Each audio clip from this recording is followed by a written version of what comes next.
Under the scorching Egyptian sun, Pentu, a scrawny young man with a perpetual lazy grin, stands in the bustling village market. He's desperately trying to sell his three-legged donkey named Lucky. Perfect for short distances. No need to worry about overworking him, he pitches to unimpressed passers-by. In the background, merchants shout, kids run wild, and the smell of fish hangs in the air. But Pentu isn't bothered. In his mind, he's already picturing his dream. A cozy beer tavern by the Nile, where he lounges all day serving drinks and occasionally wiping the counter.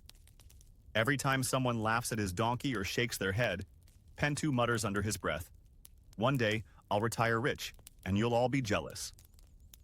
Lucky, chewing absent-mindedly on a withered piece of cabbage, seems just as disinterested in the sales pitch as the crowd. Just as Pentu sighs, ready to call it a day, an ominous shadow creeps in behind him. A squad of stern-looking soldiers approaches, their polished helmets glistening. Pentu freezes. His peaceful beer tavern fantasy is about to take a very unexpected turn. The squad of soldiers forms a perfect semicircle around Pentu, who is now sweating profusely, gripping Lucky's rope like it might save him. Their leader, a tall man with a ridiculously polished bronze helmet and an unsettlingly wide grin, steps forward. "Congratulations, citizen. You've been selected for the most prestigious opportunity of your lifetime," he booms. Pentu blinks, unsure whether to cheer or scream. "You are now officially part of the Pharaoh's grand project, the Great Pyramid of Giza." The market falls silent. Even Lucky pauses his chewing, sensing the danger. "But I didn't apply for anything," Pentu stammers. "Nonsense. Your name was on the list," the leader declares, dramatically pulling out a long scroll, completely blank. "See? Right here."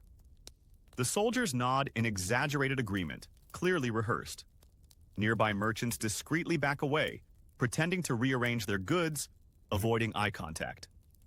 Pentu gulps as two soldiers gently but firmly grab his shoulders. His beer tavern dream drifts further and further away, replaced by the looming image of sun-scorched stones and endless labor. As the soldiers begin to march him away, Pentu desperately tries to negotiate his way out. "I'm allergic to sand. My back, it's terribly weak. And my aunt, she needs constant care," he pleads, pulling out excuses like a magician pulling scarves from his sleeve. The leader remains unmoved, his grin frozen like a painted mask. "Nonsense. You'll get plenty of fresh air, back exercises, and a whole community to support your aunt emotionally from afar." The soldiers chuckle, clearly amused by Pentu's futile attempts. "Also, I have severe sunburn potential," Pentu adds, pointing at his pale, thin arms. "Perfect! The sun will help toughen you up," the leader counters cheerfully.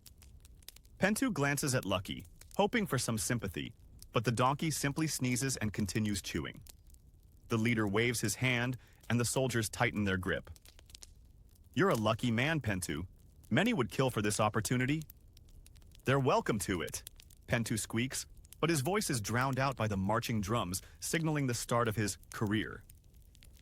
His beer tavern dream is now a distant mirage, replaced by the rhythmic stomp of leather sandals on dusty ground.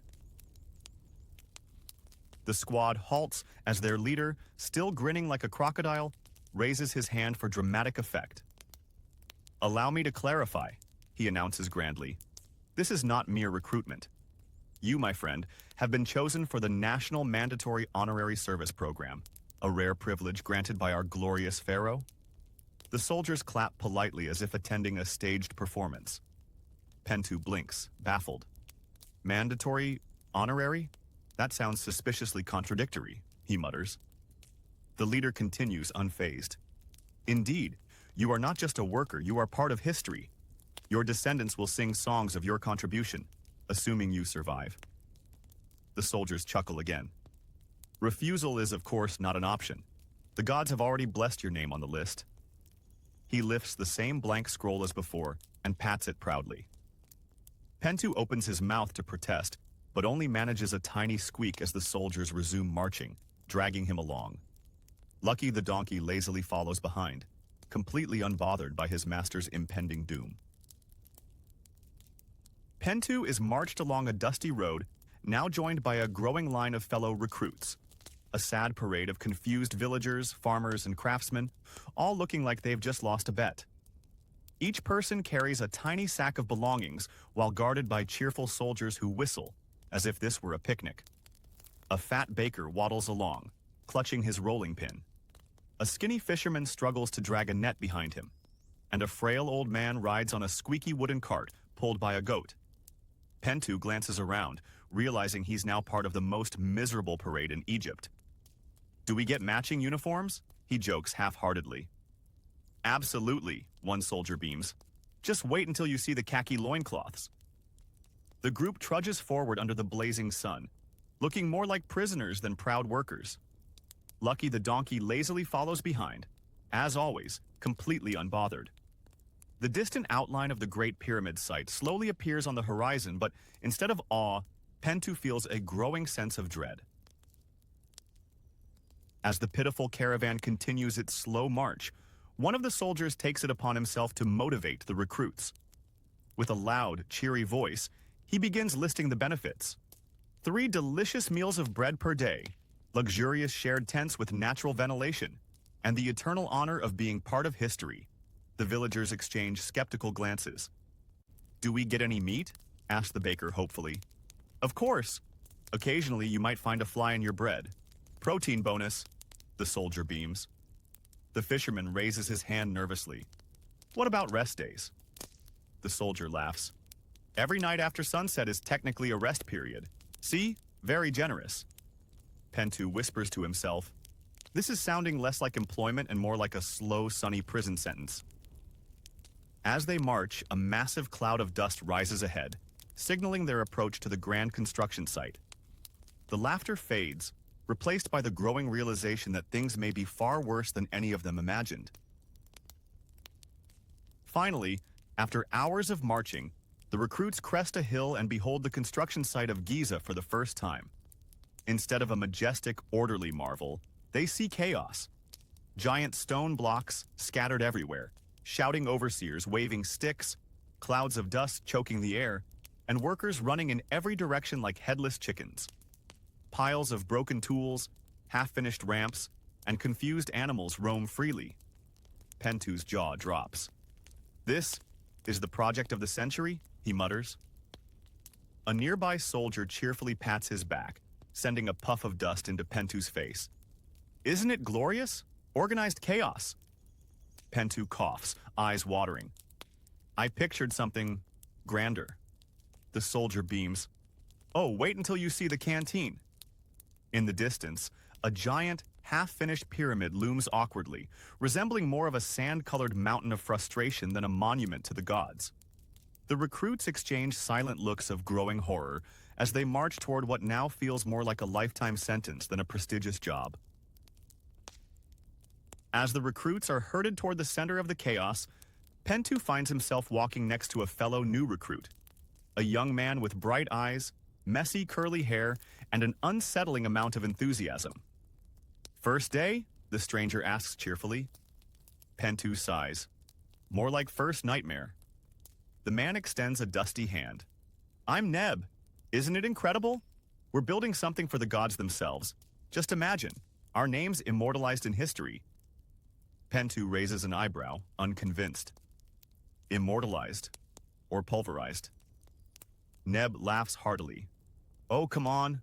Once in a lifetime opportunity. The pharaoh himself might walk these stones one day." Just then, a group of panicked workers sprint past them, chased by an angry overseer swinging a stick. Pentu watches the chaos unfold, deadpan. "Yeah, truly divine." Neb remains unfazed, eyes sparkling with excitement. "The gods are watching us right now." Pentu glances up at the scorching sun, wiping sweat from his brow. If they are, they must be having one hell of a laugh. The recruits are finally herded into the so-called reception center, a large, stuffy tent that smells faintly of sweat, papyrus, and disappointment. Inside, a long, winding line of new workers snakes around wooden tables where grumpy scribes sit, endlessly scribbling on clay tablets. The scribes look like they've been trapped there for centuries, eyes half closed, expressions permanently annoyed. Step forward. Name, occupation, allergies. One of them barks without looking up. Pentu steps forward cautiously. Pentu, donkey merchant? The scribe pauses, raises an eyebrow, then mutters while writing, donkey merchant. Excellent. Strong back. Pentu opens his mouth to protest but thinks better of it. Neb, still beaming, steps forward and proudly announces, Neb, dreamer. The scribe sighs deeply, writes something down, and waves them along. The line behind them shuffles forward with a collective groan. Pentu glances at Neb, whispering, I think we just got officially doomed. Neb winks, or officially legendary. At the final station of the reception process, Pentu and Neb are handed their official uniforms. A board attendant tosses each of them a bundle. A flimsy khaki loincloth and a pair of ancient sandals held together by hope and two worn-out straps.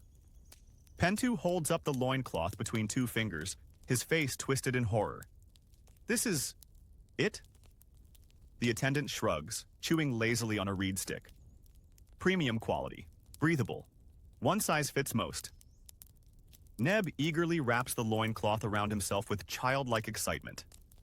Look, we match now, Pentu groans, eyeing the sandals that look like they lost a war with time. The attendant hands them a small wooden token. Congratulations. You're now official employees of the Great Pyramid Project. Try not to die. Neb grins ear to ear.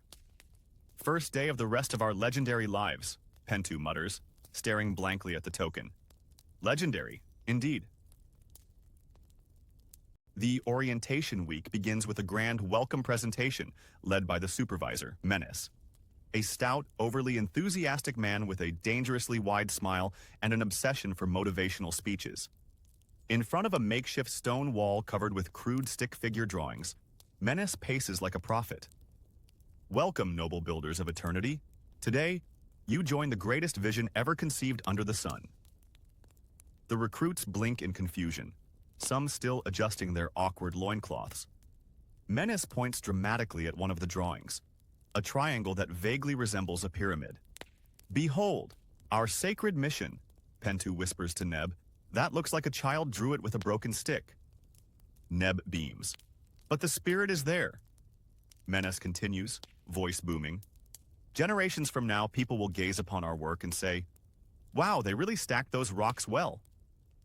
The recruits exchange nervous glances as Menace passionately waves his arms, nearly knocking over a nearby scribe.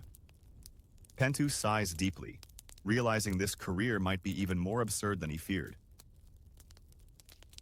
The next session is titled Safety First, though the content suggests otherwise. Menace stands proudly before a crude wooden board displaying a single poorly drawn picture, a stick figure narrowly avoiding a giant falling rock. Lesson 1. If a rock falls, he pauses dramatically, try to not be under it. The recruits exchange bewildered glances. Pentu leans toward Neb, deadpan. Genius-level advice. Neb chuckles, jotting imaginary notes in the air. Menace continues, waving a stick pointer with enthusiasm. You see, safety is all about awareness. If you hear screaming, move.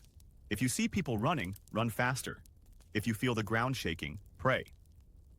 One unfortunate recruit raises a hand. Sir, what if we can't dodge in time?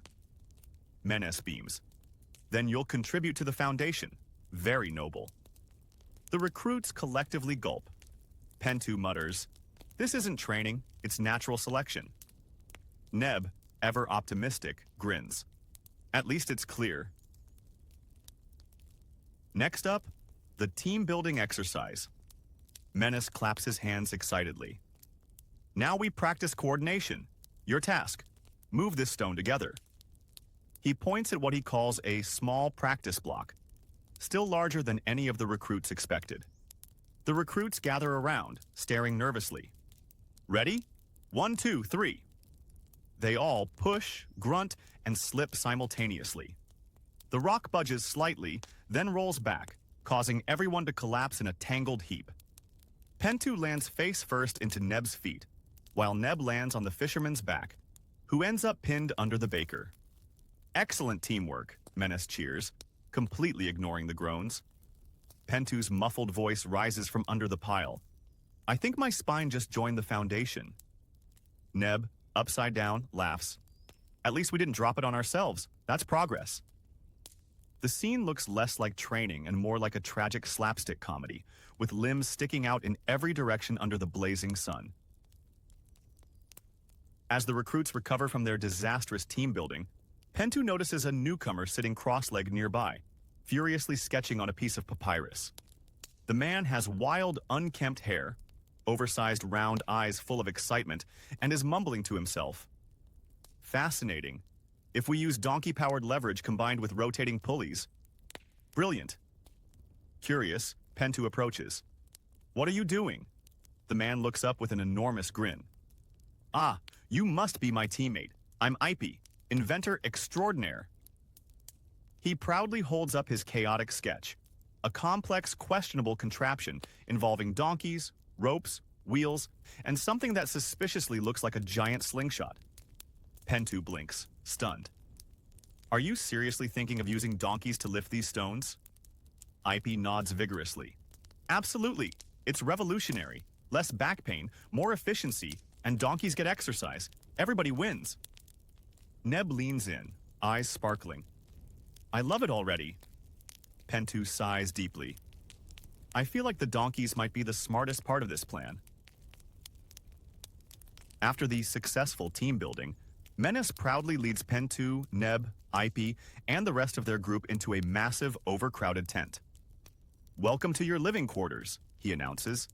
The tent is packed shoulder to shoulder with snoring workers, dangling laundry, and piles of random belongings. The air is thick with heat, sweat, and questionable odors. This open space concept promotes interaction and team bonding, Menace beams. Pentu grimaces, trying not to breathe too deeply. I think I'm bonding with someone's foot already. Neb inhales, eyes twinkling. It's cozy. Ipy immediately pulls out his papyrus and starts sketching a ventilation improvement design involving giant palm leaf fans powered by donkeys. A goat wanders lazily through the maze of hammocks and crates. At least we have natural company, Neb laughs. Pentu collapses onto a thin straw mat, staring at the sagging tent ceiling. If this is luxury housing, I'm terrified to see the economy option. Dinner time arrives, the much-anticipated welcome meal. The recruits gather in front of a long wooden table where grumpy kitchen workers slam down plates of dry, rock-hard bread and cups of suspiciously thin, frothy beer. Pentu picks up the bread, tapping it on the table. It makes a loud thunk sound. Is this bread or building material? He mutters. Neb bites into his with determined cheer, struggling to tear a piece off with his teeth.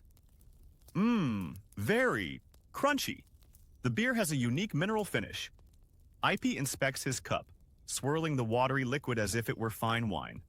Remarkable. I detect notes of, well, mostly water. In the background, some recruits attempt to break their bread against rocks for easier consumption.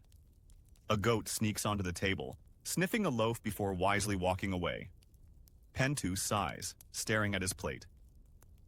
I think my digestive system just filed a complaint. After a sleepless night filled with snoring neighbors, swatting flies, and the occasional goat stepping on him, Pentu storms into the administrative tent. A bored scribe, hunched over a mountain of clay tablets, barely glances up. Problem? Pentu throws up his hands. Yes, my sleeping spot is directly next to the goat pen. I haven't slept a minute. Is this supposed to be luxury accommodations?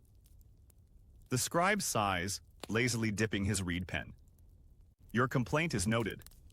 He scribbles something on a small tablet. Estimated resolution time, 3 to 5 lunar cycles. Pentu blinks. 3 to 5 months? The scribe shrugs. Depends on the moon. Sometimes she's moody. Neb, who followed behind, pats Pentu's shoulder. Hey, it's better than indefinitely, right? In the corner, Ipy is already sketching a bunk bed design that somehow involves pulleys and donkeys again. Pentu groans, muttering, I miss my 3-legged donkey back home. During tool training, each recruit receives a simple copper chisel and a wooden mallet. Menace watches proudly. These are your instruments of greatness. Ipy, unable to resist, examines his chisel with a wild gleam in his eyes. It could be more efficient with a sharper angle and reinforced spine. He immediately pulls out a small hammer and starts modifying it. Pentu backs away cautiously. Should we stop him? Neb shrugs. It's Ipy. What's the worst that could happen? Seconds later, a loud snap echoes as Ipy's improved chisel splits clean in half. Ipy holds both broken halves up like trophies. Well, that was unexpected. Menace rushes over, horrified. You destroyed government property. Ipy, unfazed, grins. I call it field testing. Pentu facepalms while Neb laughs. Nearby, another recruit whispers, he's going to be very popular with the blacksmiths. After the tool disaster, Menace gathers the recruits for a motivational speech. Standing on an overturned crate, he beams with exaggerated pride. Great workers deserve great rewards. To motivate excellence, we are introducing the Incentive Onion Program. He dramatically holds up a single onion. The recruits stare blankly. For outstanding performance, you will receive an extra onion with your evening meal. Silence. Then whispers ripple through the crowd. Pentu mutters, An onion? That's it? Neb, ever cheerful, claps. Hey, that's one more vegetable than yesterday. Ipy scribbles rapidly on his papyrus, already designing an onion accumulation chart. Menace, oblivious to the unimpressed faces, continues. This will foster healthy competition and boost morale. In the back, a recruit whispers, I'd be more motivated by a nap. The goat munches on someone's discarded bread, entirely unbothered. Under a sweltering sun, the recruits gather for their first technical blueprint reading class. Menace proudly unveils a massive papyrus scroll filled with childish doodles, crooked lines, wobbly triangles, and stick figures pulling ropes. Behold, our detailed construction plans, he announces. The group stares in stunned silence. Pentu squints. Is that a pyramid or a pizza slice? Neb tilts his head. Maybe both. Ipy, fascinated, studies the stick figures. Look, innovative pulley systems. They're using goats? Menace waves his arms dramatically. Precision is key. Each line represents exact measurements. A gust of wind flutters the scroll, knocking over a corner of the stand.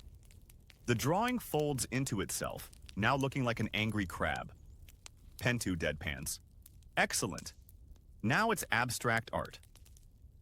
In the background, a goat starts nibbling the edge of the papyrus. Menace slaps its nose away. No eating the plans, they're top secret.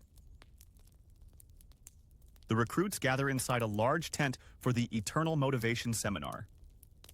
At the front, a solemn priest, draped in heavy linen robes, speaks in a deep monotone. The pyramid symbolizes eternity. Your labor shall live forever. His voice drones on like a distant bee. One by one, heads start nodding. Pentu leans on Neb's shoulder, eyes half closed. Neb whispers, at least it's cooler in here. Ipy tries to stay awake by sketching on his papyrus. Doodles of pyramids with rocket boosters. The priest continues without noticing, occasionally waving an incense burner. A goat sneaks into the tent, sniffing at sleeping recruits. Menace sits near the front, nodding enthusiastically, completely immune to the drowsiness infecting everyone else. Suddenly, the priest bangs his staff for emphasis, startling half the tent awake. Pentu jolts upright, pretending to listen, while Neb mumbles, How long was I out? During a break, Pentu wanders through a narrow path between tents and stumbles upon a secret black market bustling with activity. Workers exchange onions for fish, sandals for extra beer rations, and even trade homemade pillows stuffed with straw. One man offers, fresh goat cheese, 2 loaves of bread. Another whispers, I've got clean loincloths, limited stock. Pentu's eyes widen, amazed. Why didn't anyone tell me about this place? Neb, munching on a suspiciously plump date, replies, "It's the first rule of survival here. Barter, bribe, and never ask questions." In a shady corner, Ipy tries to trade his broken copper chisel for a piece of honeycomb, passionately explaining its historical value. Suddenly, a guard strolls by. Everyone freezes, instantly turning casual, pretending to stretch, adjust sandals, or admire the dusty horizon. As the guard passes without noticing, the market resumes like nothing happened. Pentu whispers, "This is better organized than the official supply tent." The group finally arrives at the base of the pyramid under construction. Pentu cranes his neck to look up, his face turning pale. The structure looms above like an impossible mountain of perfectly stacked stones. "It looks taller than the gods themselves," he mutters. Neb, meanwhile, is practically vibrating with excitement. "Isn't it magnificent? We're building eternity with our own hands." Pentu glances sideways. "I was hoping for a job that required less vertical ambition." Ipy, sketching in his notebook, adds, "Imagine the leverage possibilities." Around them, workers haul massive limestone blocks up steep ramps, shouting and sweating under the relentless sun. Some blocks slip dangerously, causing nearby supervisors to blow into whistles frantically. The air is thick with dust, heat waves distort the horizon, and the distant sound of hammers pounding fills the sky. Pentu sighs, wiping sweat from his brow. "So much for my quiet little beer tavern dream." Neb grins. "Come on, friend. What's a little back-breaking labor compared to immortality?" Standing at the chaotic base of the pyramid, Supervisor Menace climbs onto a wobbly wooden crate to address the new recruits. The sun blazes behind him like a divine spotlight. He raises one arm dramatically, pointing to the pyramid's peak that seems to pierce the sky. "Colleagues, that, my friends, is our destination. Together, we will etch our names into eternity." The crowd stares silently, partly blinded by the sun and partly overwhelmed by the scale. Pentu whispers to Neb, "I was hoping our destination would be somewhere more horizontal." Neb, grinning ear to ear, replies, "Look at that view. One day, we'll tell our grandchildren, 'I put that rock up there.'" Menace continues, his voice full of theatrical passion. "No storm, no sandstorm, no broken bones shall stop us. Our sweat will be the mortar that binds these stones." The crate creaks under his weight, wobbling dangerously. Ipy nudges Pentu and mutters, "I give that crate 5 more minutes." The crowd bursts into a mixture of nervous applause and quiet groans, fully realizing just how steep their career path actually is. Night falls on the chaotic workers' camp.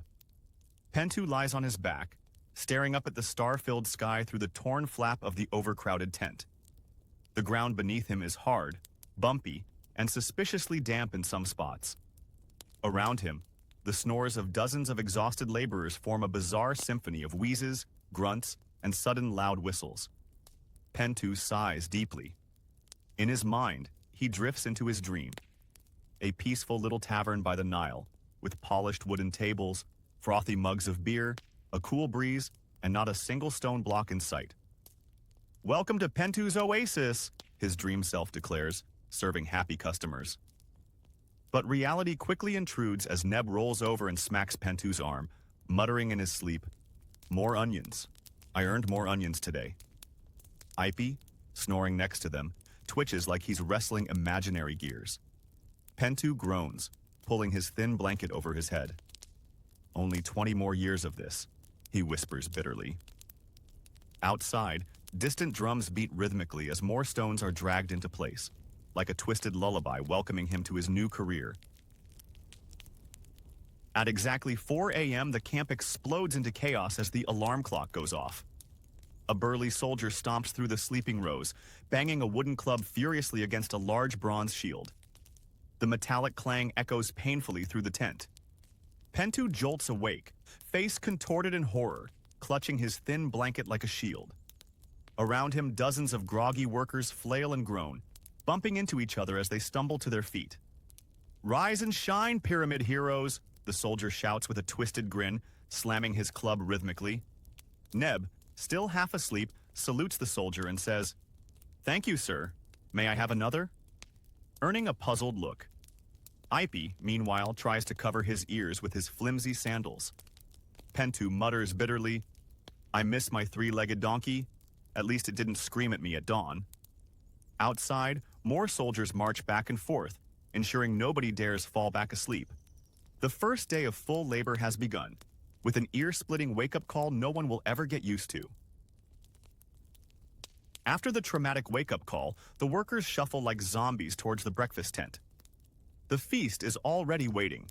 Dry, rock-hard loaves of barley bread stacked like bricks. Pentu picks up his portion, knocks it lightly against the table, and watches a few crumbs bounce off like pebbles. "This could double as building material," he mutters. Desperate for variety, Pentu approaches a fellow worker, holding out his bread like a valuable trade.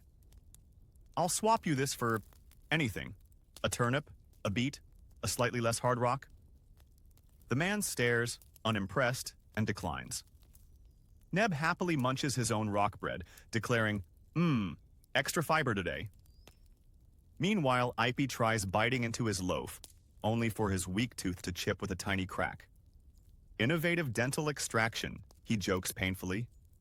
In the corner, the quartermaster supervises the distribution with a bored look, ensuring nobody tries to sneak extra portions. Pentu sighs, staring at the lifeless bread in his hand, already dreading what lunch might bring. As the morning mist clears, Menace strides into the gathering area like a military commander, carrying a large wooden tablet. His eyes scan the sleepy crowd with exaggerated seriousness. "Roll call," he bellows. Each name echoes through the air as workers respond with varying degrees of enthusiasm. Pentu, still half asleep, mutters his name while stifling a yawn. Suddenly, a man stumbles in late, hair disheveled and tunic crooked.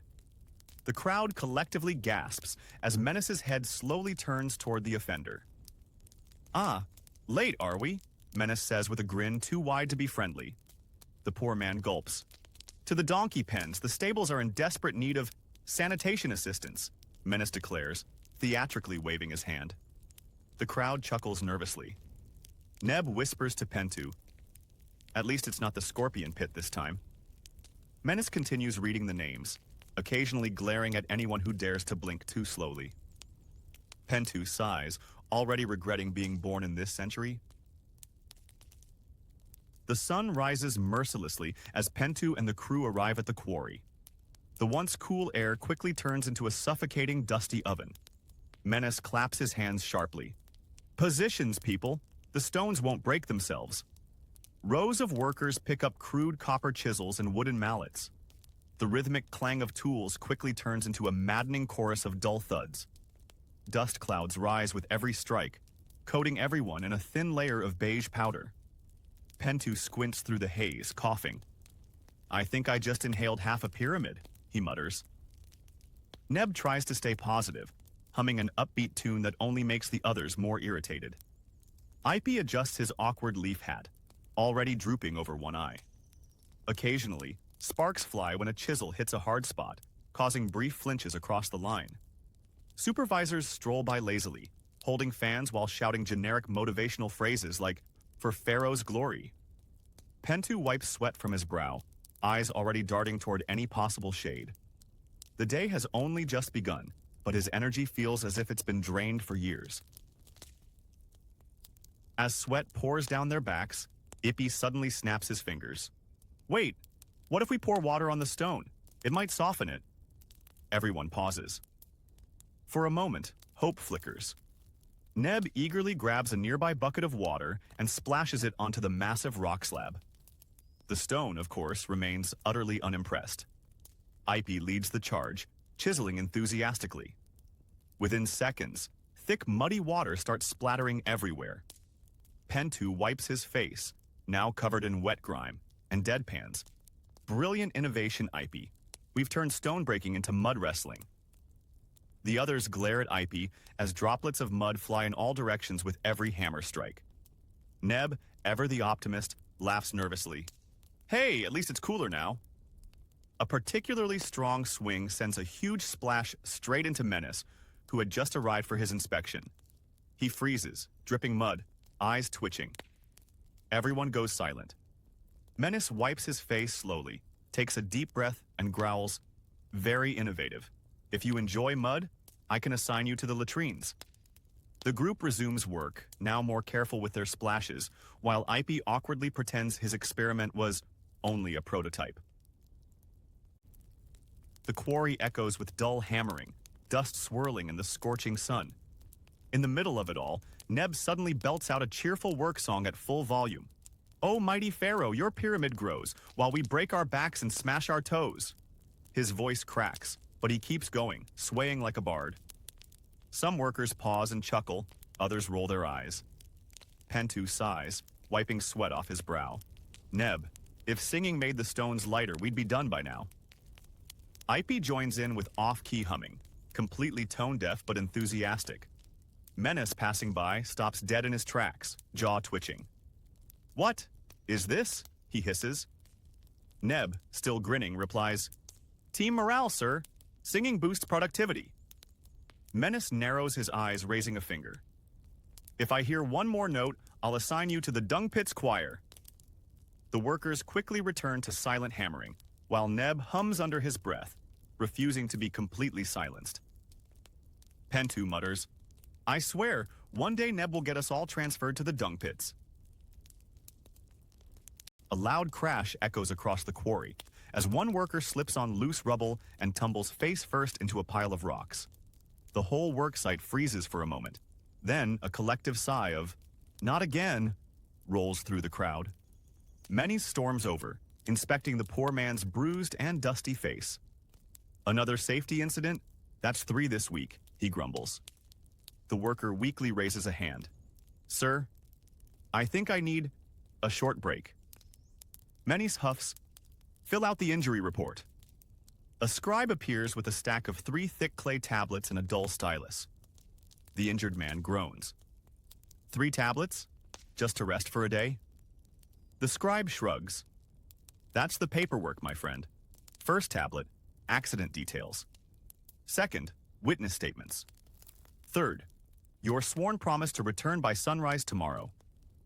The man starts painfully etching into the clay as Pentu whispers to Neb, "Honestly, the paperwork hurts more than the rocks." Neb nods, deadpan. "At this rate, we'll need a whole quarry just to store these tablets." Menz strides across the quarry like a general inspecting his troops. His voice echoes through the hot, dusty air. "Remember, workers, you are not just moving rocks. You are building eternal glory for Pharaoh." The workers barely glance up, mechanically swinging their hammers. Pentu mumbles to Neb, "At this rate, Pharaoh's eternal glory will be finished just in time for his great-grandson's funeral." Neb suppresses a chuckle. Menace, oblivious to the sarcasm, continues shouting motivational slogans. "Your sweat today is Pharaoh's immortality tomorrow." A chunk of rock suddenly dislodges and narrowly misses his head.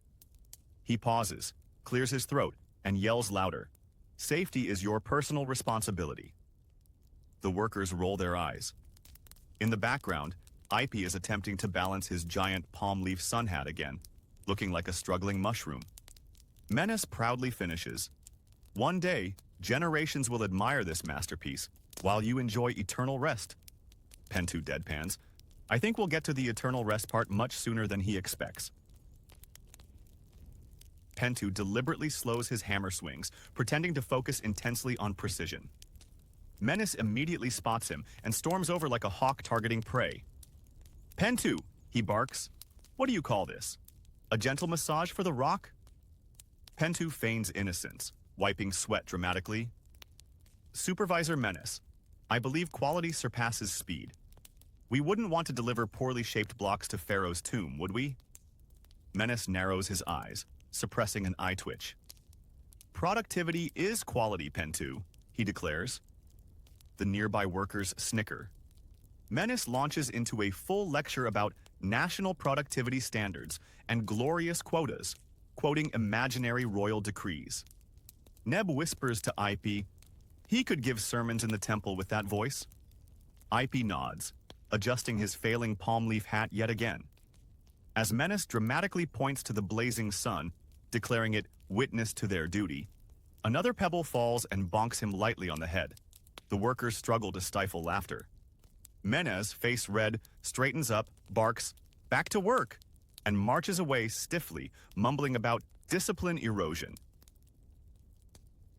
Finally, Menace blows his whistle like an over-enthusiastic referee. "Break time! 5 minutes!" The workers instantly throw down their tools and race toward the water barrel like a stampede of dehydrated donkeys. Pentu arrives first, but finds the barrel nearly empty, with only a sad little puddle swirling at the bottom. "We need to file a complaint with the gods," he mutters. Neb crouches down, trying to tilt the barrel for the last drops, while Ipy unsuccessfully attempts to squeeze moisture from his sweat-drenched tunic. The soldiers in charge of rationing pretend not to notice the chaos, leaning on their spears and chatting about last night's dice game. One worker desperately licks the side of the barrel, while another dramatically pretends to collapse, hoping for sympathy. "That's not even acting anymore," Pentu whispers to Neb. The 5 minutes vanish faster than a pharaoh's tax collector, and Menace, standing with arms crossed, bellows, "Back to work! Hydration is for the weak!" The workers groan and shuffle back, thirstier than before. During a short break from the brutal sun, Ipy stands proudly in front of his teammates, unveiling his latest invention, the Sunshade Helmet 1.0. It's basically a huge palm leaf awkwardly tied to a flimsy wooden frame strapped onto his head. "Behold, the future of labor comfort," he declares. The others stare skeptically. As soon as Ipy steps outside, a gust of wind catches the enormous leaf like a sail, nearly knocking him off balance. The leaf wobbles, the frame creaks, and it finally collapses, covering his entire face. "Minor adjustment needed," Ipy mumbles from under the leaves. Pentu smirks. "I think your helmet just tried to eat you." Neb bursts into laughter while Menace, watching from afar, shakes his head in disapproval. "Back to work, clowns," he barks. The team trudges back to the stone pile, while Ipy quietly removes the crumpled invention, muttering, "Version 2.0 will be windproof." The team was pulling a massive stone block uphill when suddenly a loud snap echoed across the quarry. The thick rope frayed and burst apart like a broken snake. The block jerked backward, dragging dust and terrified workers scrambling to avoid being flattened.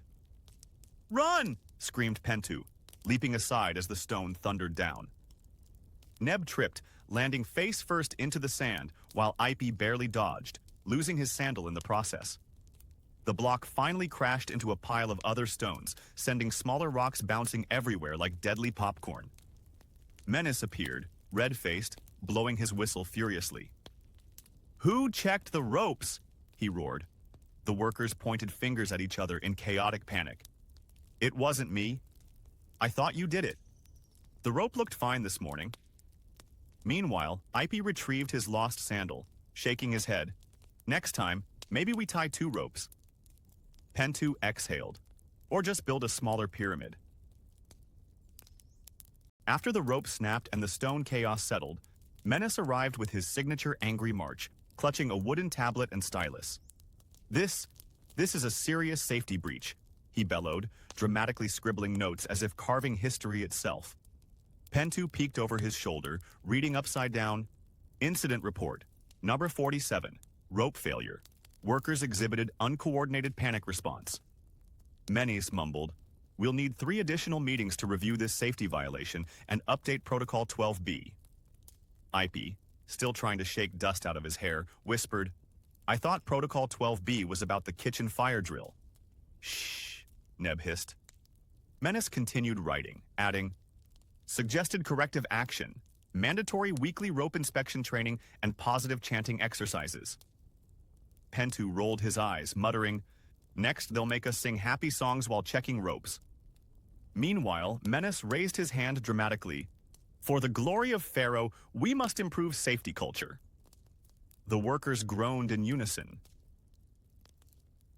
The sun blazed mercilessly. Pentu, drenched in sweat, wobbled theatrically. "Oh, I... I feel dizzy, he moaned, staggering dramatically. Neb caught his arm, whispering, "You're overdoing it." Pentu whispered back, "I want it to be convincing." Right on cue, Menace rushed over, eyes narrowing. "Heat stroke, huh? Don't worry, we have an excellent medical protocol." He gestured to a guard, who returned moments later holding a large jug of watery beer. "Here, hydration," Menace declared proudly. IP blinked. "That's just more diluted beer." Pentu, realizing escape was impossible, reluctantly gulped down the lukewarm liquid, grimacing as he swallowed.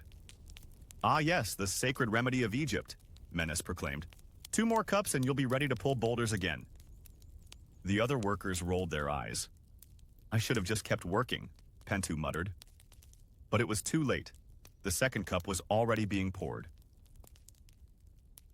During a short break, the workers gathered under a barely there shade, grumbling like old camels. Pentu slammed his bread onto a rock. "Harder than the pyramid stones?" he growled. Ipy poked his beer cup, watching the foam evaporate instantly. "They call this beer? This is just confused water." Neb, always the optimist, tried to cheer up the group. "At least we have bread and beer. Some slaves only get prayers." The others glared at him. One worker pointed at the pyramid's strange angle. "Have you noticed? It's leaning. We'll be crushed before Pharaoh is pleased." Another added, "And these slogans, for Pharaoh's glory. They should write, for our funeral." Laughter erupted, bitter but bonding. Even Pentu cracked a smile. "If I die here, at least bury me under the soft sand, not that rock pile." Ipy raised his cup mockingly. "To surviving stupidity another day." They clinked their clay cups, the only thing still holding together around here. As the grumbling continued, Neb stood up, trying to calm the rising storm. "Guys, give Menace a break. He's under a lot of pressure, too. Managing us can't be easy." The group turned to him in disbelief. Pentu raised an eyebrow, biting into his rock-hard bread like it was a personal statement. "Pressure? He sits under that fancy sunshade all day, waving his stick like a conductor." Ipy added, "And his biggest daily risk is getting a splinter from his clipboard." Another worker chimed in sarcastically, "Yes, the mental strain of shouting slogans must be unbearable." Neb's voice faltered. "Well, at least he has to deal with Pharaoh's expectations." The group exploded in laughter. One man mimicked Menace's shrill voice. "Remember, workers, pyramid perfection equals eternal life for Pharaoh, and eternal back pain for you." Even Neb couldn't help but chuckle. Pentu clapped him on the shoulder. "Relax, Neb. If Menace ever suffers, it'll be from sunburn on his royal backside." The morning shift finally ended.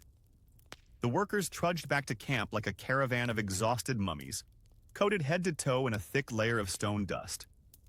Pentu dragged his feet, each step a personal battle against gravity.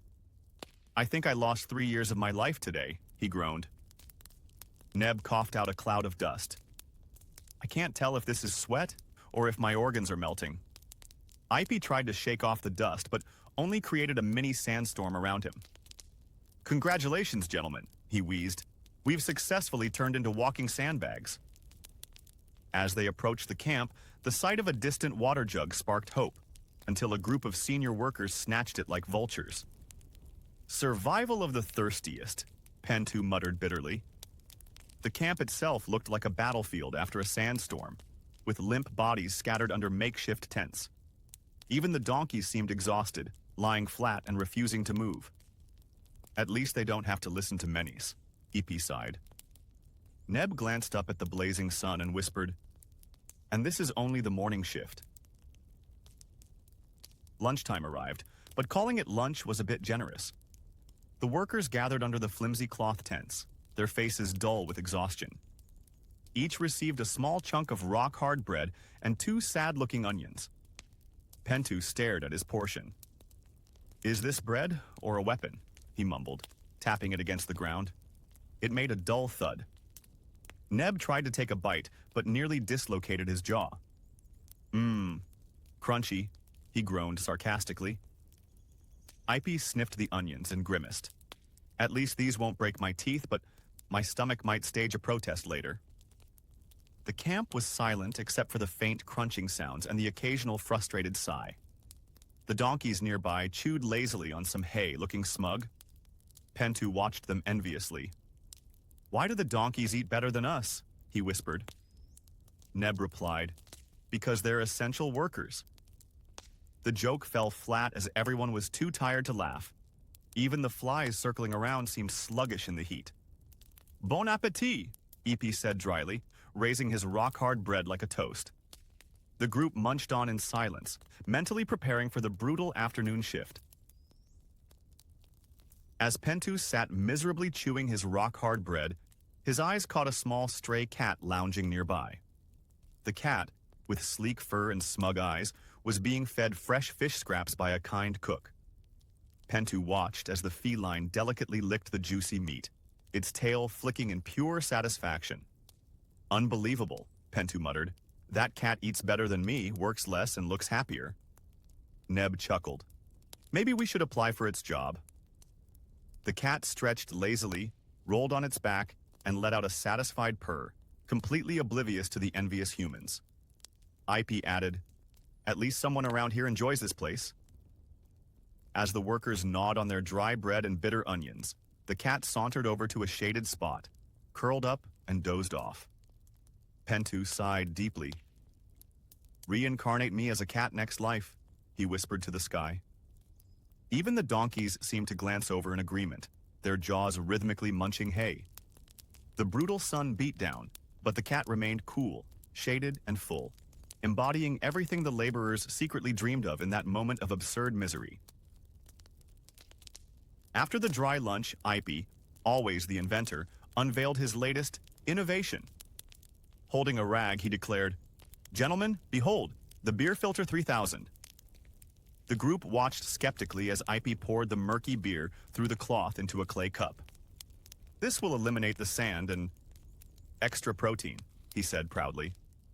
The liquid dripped slowly, looking slightly clearer, raising a flicker of hope among the exhausted workers. Pentu sniffed the cup. Smells slightly less disgusting." Neb nodded. "I'll drink to that." Just as Ipy handed over the precious filtered beer, a mischievous donkey, curious as ever, bumped into Ipy's arm. The cup flew through the air in slow motion, splashing its entire content into the hot sand. Everyone froze. Silence. Then Ipy dropped to his knees dramatically, shaking his fists at the sky. "Why, oh gods?" The group sighed collectively. The donkey, completely unfazed, resumed munching hay. Pentu patted Ipy's shoulder. "At least your invention worked, for 5 seconds." The whole scene captured perfectly the tragic comedy of their daily existence. The afternoon shift began, the dreaded stone hauling session. The sun was now at its angriest, blasting down like a personal vendetta against every single worker. Pentu squinted up at the towering ramp, which seemed even steeper today. "It's just a tiny hill," Menes shouted from above, pretending enthusiasm. The massive stone block, slick with sweat from earlier attempts, gleamed mockingly. The group grabbed the ropes with trembling hands. "On 3, barked Menes. 1, 2, wait, pull on 2 or 3, Neb whispered. "Just pull," Pentu growled. Muscles strained, feet slipped, backs bent. Ipy's sandal got stuck, making him hop like an injured flamingo while still pulling. The block budged a few painful inches, and Menes immediately blew his horn like they had conquered the world. "Excellent progress, for Pharaoh," he cheered, completely ignoring the groans below. The team collapsed into their positions again, faces red, breathing like exhausted camels. The boulder sat smugly, daring them to try again. "Only a few dozen more rounds to go," Pentu muttered dryly. The afternoon had officially begun its torturous routine. Men's climbed to the top of the wooden ramp like a stadium announcer. The workers below wiped sweat from their eyes, already dreading what was coming. Men's pulled out a tiny horn, blew a sharp note, and shouted, "All right, team, let's give it all for the glory of Pharaoh." His voice echoed dramatically, as if addressing a cheering crowd instead of exhausted slaves. Pull with your heart. Pull with your soul. Imagine the pyramid shining under Ra's blessing. Meanwhile, Pentu rolled his eyes, muttering, I imagine my bed, actually. Neb whispered, if he says, for Pharaoh. One more time, I'll climb up there and push him off. Menace began waving his arms rhythmically like a conductor, shouting, keep it steady, keep it steady. Smile, everyone. The overseers are watching. Ipy slipped again, causing a chain reaction of stumbling workers, but Menace didn't seem to notice. Look at that teamwork. This is what makes Egypt great, he declared proudly. Below him, a dozen miserable faces strained under the ropes, their expressions screaming, this makes us want to revolt. The colossal stone sat on the ramp like an oversized loaf of doom. Menace clapped his hands. All right, team, synchronize. 1, 2, 3, pull. The ropes stretched. The workers grunted in unison. Pentu tried to lead the chant. For Pharaoh, and for slightly less back pain, Neb added, and maybe an extra onion for dinner. The group laughed briefly before being yanked forward as the stone budged half an inch. Ipy, already slipping, shouted, we need rhythm, like a boat crew. They tried singing a horribly off-key chant while pulling. The stone moved another inch but threatened to roll back with every slip. Menace waved enthusiastically. Excellent progress. I can almost see it moving. The workers gasped, barely holding on. Dust and sweat covered everyone, forming a disgusting sticky layer. As the chant fell apart, Pentu groaned. At this rate, Pharaoh's great-grandchildren might see this stone reach the top. They gave one last desperate synchronized pull, causing the stone to lurch forward another shaky foot. The group collapsed briefly, victorious, but exhausted. Menace declared proudly, see? Teamwork is magical. The workers muttered, magic my sweaty. Never mind. Ipy, wiping sweat from his face, suddenly lit up with inspiration.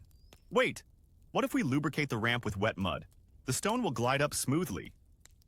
Everyone stared at him like he'd just proposed building a second pyramid by hand. Pentu squinted. Are you sure that's safe?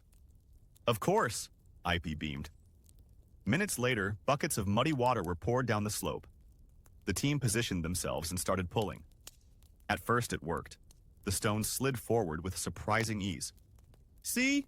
Genius! Ipy cheered. Then gravity joined the party. The stone gained speed. The team screamed as they desperately tried to hold the ropes, sliding after the block like an unwilling conga line. Neb shouted, this isn't gliding, this is suicide. Menace panicked, waving his arms. Stop! Stop! Dust clouds erupted as the stone careened down, barely stopping after crashing into a sand mound. The workers collapsed in a heap, hearts pounding. Ipy, half buried in mud, sheepishly muttered, okay, maybe not my best idea. Pentu coughed. Next time you have a genius plan, keep it inside your head.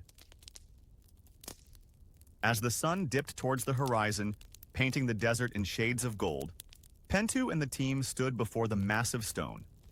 After a full day of sweat, panic, and near-death innovations, the stone had barely crawled a few meters up the slope. Everyone was slumped over, covered in dust, mud, and defeat. Pentu stared blankly at the rock, his eyes half open.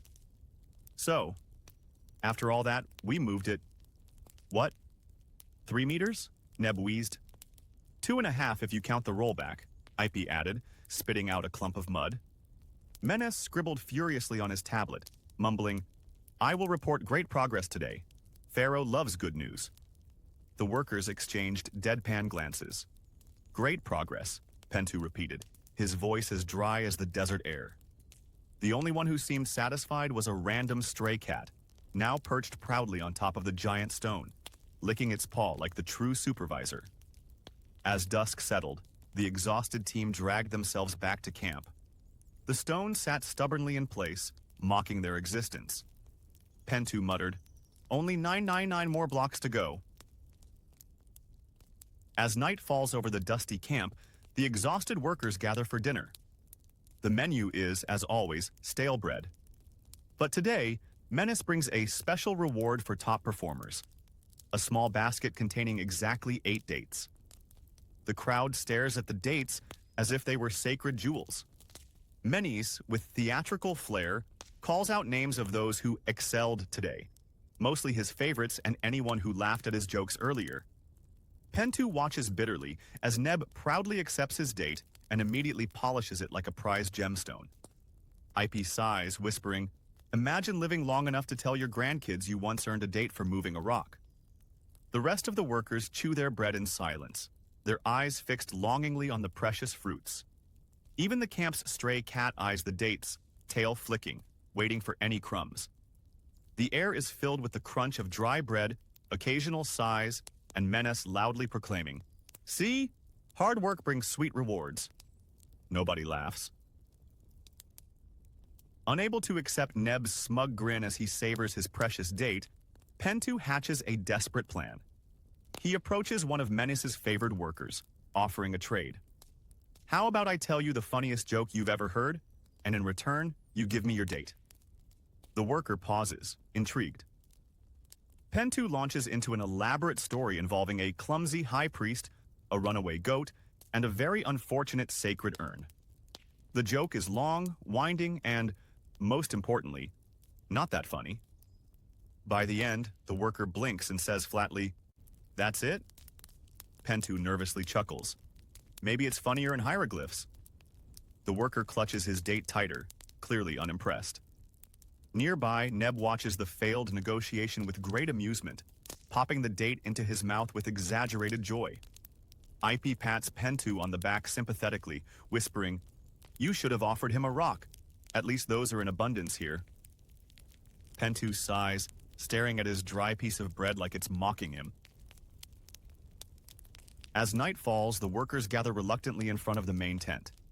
Sitting on a wobbly stool, the old scribe clears his throat dramatically and unrolls a lengthy papyrus scroll. "By the decree of our most glorious pharaoh," he begins with forced enthusiasm. The workers try their best to look interested, but one by one, heads start drooping. Pentu fights to keep his eyes open, leaning on IP, who's already snoring softly. Neb, ever the optimist, nods along as if genuinely fascinated. The scribe drones on. New tax regulations, grain quotas, adjustments to brick dimensions. The excitement is unbearable. A mosquito buzzes around, providing the only real action of the evening. Suddenly, the scroll slips from the scribe's shaky hands, unrolling across the dusty ground like an ancient carpet. The workers barely react, too drained to laugh. The scribe sighs, picks it up, and continues as if nothing happened. Pentu whispers to IP, "I'd rather be pulling stones." IP mumbles in his sleep. "At least stones don't talk this much." The moonlight casts a soft glow over the camp as Pentu, Neb, and IP sit around a small, crackling campfire. Each lost in their own thoughts, they share a rare moment of quiet. Pentu, poking the fire with a stick, sighs, "All I want is a simple life. Maybe a small house by the Nile. No rocks, no shouting." Neb, eyes sparkling with distant ambition, raises an imaginary sword. "I dream of leading an army, songs sung of my glory across Egypt." IP, ever the inventor, adjusts his handmade wooden goggles and adds, "I just want one of my inventions to actually work without someone bleeding." They all chuckle softly. A lone donkey brays in the distance, adding to the odd serenity. The fire pops, sending tiny sparks into the night sky. Pentu smirks. "Well, at least we have dreams. Pity Pharaoh only dreams of taller pyramids." Neb nods. "And bigger tax quotas." IP mutters, "And longer working hours." The three share a moment of silent solidarity, united by absurd hopes under the starry Egyptian sky.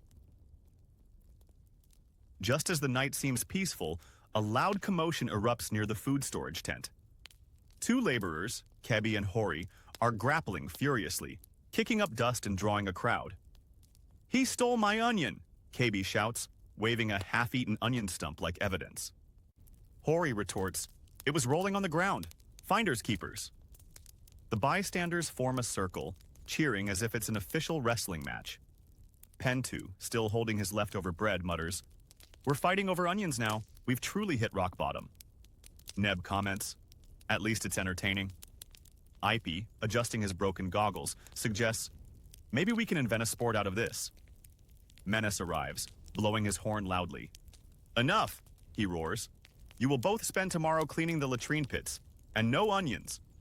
The crowd disperses, grumbling. Pentu sighs. And I thought my day couldn't get any dumber. The fire crackles again, as peace awkwardly settles back over the camp, until the next absurdity. Sitting under the flickering torchlight, Pentu stares at a small shard of pottery in his hand. With a sigh, he scratches onto it his official resignation letter. I, Pentu, hereby request to be released from the glorious service of pyramid construction, citing chronic exhaustion, repetitive boredom, and onion-related trauma.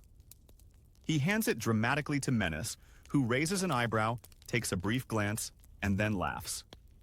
Such initiative, this will make an excellent table stabilizer. Menace slides the shard under a wobbly table leg, instantly leveling it. The surrounding workers chuckle. Neb whispers, "At least your letter finally served a purpose." Ipy adds, adjusting his goggles, "Technically, it's your most effective invention to date." Pentu throws his arms up. "Even quitting is pointless," he groans. The table now stands proudly stable as everyone returns to their barely edible dinner. Above them, the night stars twinkle, silently mocking the absurdity below. Night falls, and the workers gather for what has been ambitiously dubbed cultural evening. A wiry man with a scraggly beard begins scraping a makeshift harp made of bent sticks and goat guts. The sound resembles a distressed donkey. Another blows into a hollow reed flute that lets out a wheezing, off-key melody. Pentu winces as the band plays a painfully slow tune titled Ode to the Endless Stone. Neb taps along politely while Ipy, ever the inventor, records the sounds on a clay tablet, claiming he's documenting ancient musicology. Menace claps along stiffly, clearly regretting allowing this activity. The workers try to hum, but many fall asleep mid-note, swaying like reeds in the breeze. A wild dog howls in the distance, oddly in tune with the performance. Pentu whispers, "If this is culture, I fear for civilization." Neb responds, "At least no one's yelling at us for once." The song drags on into the night under a sky full of stars that seem to blink in shared pity. With great fanfare, Ipy steps forward, proudly presenting his latest invention, spring-loaded sandals. The crowd gathers, half curious, half concerned. Ipy explains, "With these, we'll bounce up the pyramid instead of dragging rocks." The sandals are crudely made, with oversized wooden soles and large coiled reeds acting as springs. Pentu whispers to Neb, "At least we'll get free entertainment tonight." Ipy takes a deep breath, straps the sandals onto his feet, and attempts his first jump. The springs launch him into the air like a startled frog. For a glorious second he soars, then immediately flails out of control, landing face first into a pile of goat dung. The crowd bursts into laughter while Ipy groans, limbs tangled, sandals still bouncing erratically. Menes, trying not to laugh, clears his throat and declares, "Innovation, noted. Back to work tomorrow." Neb comments, "Well, at least it's safer than his catapult chair idea." Pentu adds, "Barely." Ipy, still lying in the muck, raises a thumbs up and mumbles, "Next version, more stable springs." A wild rumor sweeps through the camp. The pharaoh himself might visit tomorrow. Panic erupts instantly. Menace barks orders like a deranged rooster. "Everyone! The camp must look perfect. Scrub the stones, polish the ropes, clean the camels." Workers scatter in every direction, furiously dusting, scrubbing, and pretending they've never seen a single speck of dirt before. Pentu mutters, "This might be the only day dust fears us." Neb, while polishing a rock, sighs, "Do you think the pharaoh will bring real food?" Ipy, frantically trying to repaint a faded hieroglyph, adds, "Or at least better beer." Menes, red-faced and sweating, drills everyone on how to stand, bow, and chant, "Long live the pharaoh," in perfect unison. Meanwhile, a group of guards meticulously arranges the camels to form a symmetrical, welcoming formation. One camel sneezes, knocking over a row. Menace loses his mind. Start over. The frantic energy continues late into the night as everyone rehearses, smiling like enthusiastic hostages. With the pharaoh's rumored arrival looming, Menace takes training to a new level of absurdity. He lines everyone up like awkward statues.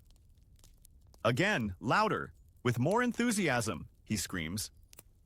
The workers, exhausted and bewildered, chant, "Long live the pharaoh," in unison, their voices wobbling like terrified sheep. Pentu whispers to Neb, "Do you think he'll notice if we chant off-key?" Neb deadpans, "Only if he's got superhuman hearing."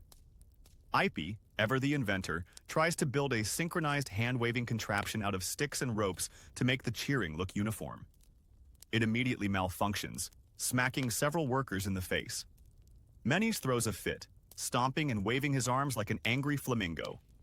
No gadgets, pure passion. The drills go on into the night, with torches flickering and exhausted workers practicing forced smiles that resemble grimaces. By the end, everyone looks like deranged fans at a rock concert they never wanted to attend. Pentu mutters, "If this doesn't impress the pharaoh, nothing will." The long-awaited day arrives, but instead of Pharaoh's majestic chariot, a small creaky wooden cart appears, carrying the Royal Quality Inspection Team. 3 stern officials in spotless white linen robes descend, faces frozen in permanent disapproval. Menace greets them with a nervous smile that looks more like a muscle cramp. The inspectors silently circle the half-finished pyramid, tapping the blocks with ivory hammers and scribbling furiously on their tablets. Every few steps, one of them shakes his head disapprovingly. Pentu, peeking from behind a pile of sand, whispers to Neb, "I bet they even measure the angle of the grains of sand." Neb deadpans, and still find them lacking. Ipy, trying to be helpful, brings out his measuring stick, only to be shooed away like a child interrupting grown-ups. The entire workforce freezes, holding their breath as the officials confer in hushed, ominous tones. Finally, one inspector sighs dramatically and declares, "We'll need a full report on block alignment deviations." Menace nearly faints. The inspectors continue their bizarre ritual. With synchronized precision, they tap on each stone block, listening carefully as if expecting the stones to confess their flaws. Occasionally, one inspector nods gravely and scratches a long note into his clay tablet while another squints closely at a barely visible crack as if spotting a scandal. Workers freeze in place, afraid even to breathe too loudly. Pentu mutters under his breath to Neb, "Maybe they'll bring out a divining rod next," Neb deadpans, "or consult the stars to verify stone alignment." Ipy watches eagerly, holding his own crude measuring stick like an enthusiastic apprentice hoping to be noticed. But the inspectors completely ignore him. Menace hovers nearby, sweating profusely, whispering frantically, "We followed the blueprints. We followed them." The lead inspector finally grunts and proclaims, "We suspect several blocks are out of tolerance by half a finger width. Further measurements will be required." The workers collectively groan, while Menace nearly collapses from the pressure. As Pentu sneakily eavesdrops behind a pile of sandstone blocks, the inspectors gather in a tight circle, whispering like priests discussing forbidden scrolls. The lead inspector raises his clay tablet and solemnly declares, "We have identified a deviation of 0.01 degrees on the western face." The others nod gravely, as if this microscopic error is a national catastrophe. Pentu's eyes widen. 0.01 degrees? That's like 1 pigeon feather's width, he whispers. Neb adds sarcastically, "We are clearly doomed. Pharaoh's entire afterlife may collapse because of this scandalous slope." Ipy enthusiastically pulls out a self-made triangle ruler, trying to calculate the tilt himself, but fumbles and drops it into the sand. Menace stands frozen, pale as limestone, whispering, "No one tell Pharaoh. No one tell Pharaoh." The inspectors scribble furiously, muttering about corrective measures and disciplinary reviews. The entire workforce collectively holds their breath, dreading the bureaucratic storm that is surely brewing. The inspectors have left, but their ominous presence still hangs like a cloud over the worksite. Menace, pale and jittery, summons the entire crew for an emergency motivational meeting. With wild eyes and a voice cracking under pressure, he begins.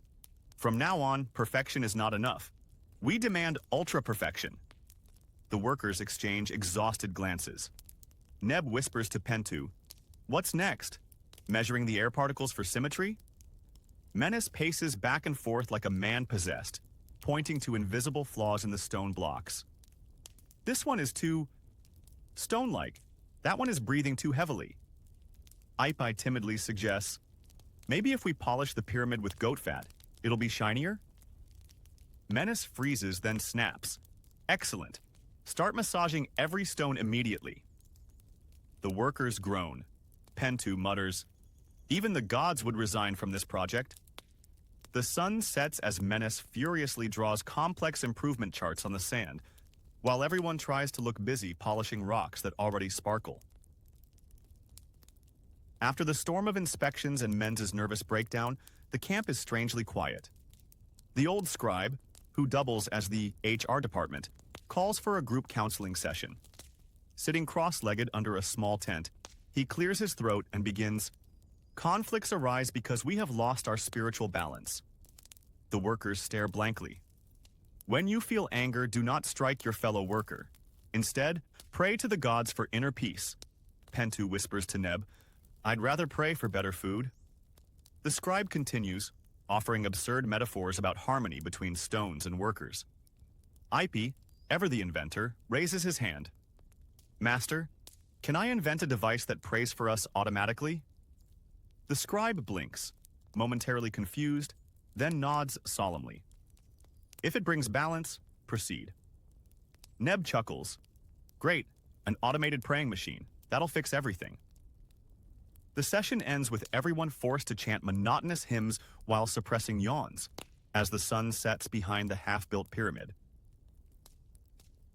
Late at night, under the cover of darkness, Pentu tiptoes through the camp like an amateur spy. His grand plan? Hide inside a large empty storage barrel and wait until everyone leaves for work tomorrow. With great effort, he squeezes himself into the cramped barrel, muttering, "This is genius," or "very stupid." Hours pass. The sun rises. Workers start bustling around. Unfortunately, the barrel Pentu chose happens to be scheduled for inventory. Two guards approach, discussing loudly. "We need to check this barrel," says one. As they remove the lid, Pentu freezes, eyes wide, caught like a rat in a jar. The guards stare in disbelief for a moment, then burst out laughing. "Look what we've got here, a self-delivering prisoner." Menace arrives, rubbing his temples. "Pentu, creative as always." The workers gather around, chuckling, while Pentu sighs deeply. "Worth a try," he whispers. As punishment for his failed escape attempt, Pentu is assigned the most dreaded task, peeling onions for the entire camp, for a full week. Seated on a low wooden stool beside a growing mountain of onions, Pentu's eyes are already swollen and teary after just a few minutes. With every slice, his face contorts into increasingly ridiculous expressions. Neb walks by, trying to console him. "Well, at least you're not pulling stones uphill," Neb says, half joking. Pentu, through his red, puffy eyes, glares back, "Yes, but at least the stones don't attack your tear ducts." Ipi shows up, enthusiastically offering a solution, a bizarre contraption made of papyrus leaves and clay bowls strapped to Pentu's head like a primitive pair of goggles. The device immediately fogs up, rendering Pentu practically blind. The workers gather around, laughing at the ridiculous sight. Menace watches from a distance, shaking his head. At this point, I'm almost impressed by his creativity. Almost. Pentu's eyes are now barely open, swollen like two ripe figs. He sits slumped over his mountain of onions, weakly peeling as if he's fighting for survival. Neb approaches, holding a piece of dry bread, trying to cheer him up. "Hey, look on the bright side," Neb grins. "At least you're not hauling boulders uphill today." Pentu, blinking through the tears, croaks, "If this goes on, I won't even see those boulders anymore." Ipi joins with his never-ending optimism, offering another invention. a miniature fan powered by a spinning clay wheel tied to Pentu's head. The contraption makes a soft whirring sound but fails miserably, only blowing the onion fumes directly into his face. The workers burst into laughter, while Menace watches, rubbing his temples in exasperation. One day these fools might accidentally invent something useful, he mutters, mostly to himself. The scorching sun sits mercilessly overhead as the workers gather in the open clearing for the ritual ceremony. All are kneeling in rows, sweat pouring down their backs, with their foreheads nearly sizzling on the burning sand. The high priest stands on a small platform, waving a decorative fan with hieroglyphs while chanting endlessly. Pentu, with puffy eyes still irritated from onions, struggles to stay upright, his head wobbling dangerously. Neb mumbles, "If the gods don't answer after 3 hours, maybe they're just not picking up." Ipe, ever the optimist, whispers, "Or maybe they're on another line?" The guards patrol around, poking anyone who dares slump too low. Menace, of course, paces furiously behind them, hissing, "Smiles! More devotion! The gods are watching!" A buzzard circles ominously above, as if waiting for someone to pass out first. The ritual stretches on under the blazing sun, and morale melts faster than the wax offerings on the altar. As the sun sets behind the pyramid, Ipe excitedly unveils his latest genius idea. "We could dig a tunnel under the pyramid and pull the stones up from below. Much easier than dragging them uphill," he proclaims, his eyes sparkling. Pentu and Neb stare at him as if he's grown a second head. Neb whispers, "He's been inhaling too much sandstone dust again." Ipe starts sketching elaborate diagrams in the sand with a stick, drawing complex underground chambers and ramps. Menace approaches, arms crossed, expression deadpan. "Ipe," he sighs, "if we start digging tunnels under the pyramid, we'll collapse it before it's even finished. Do you want your legacy to be a giant pile of rocks?" Ipe blinks, hesitates, then tries to save face.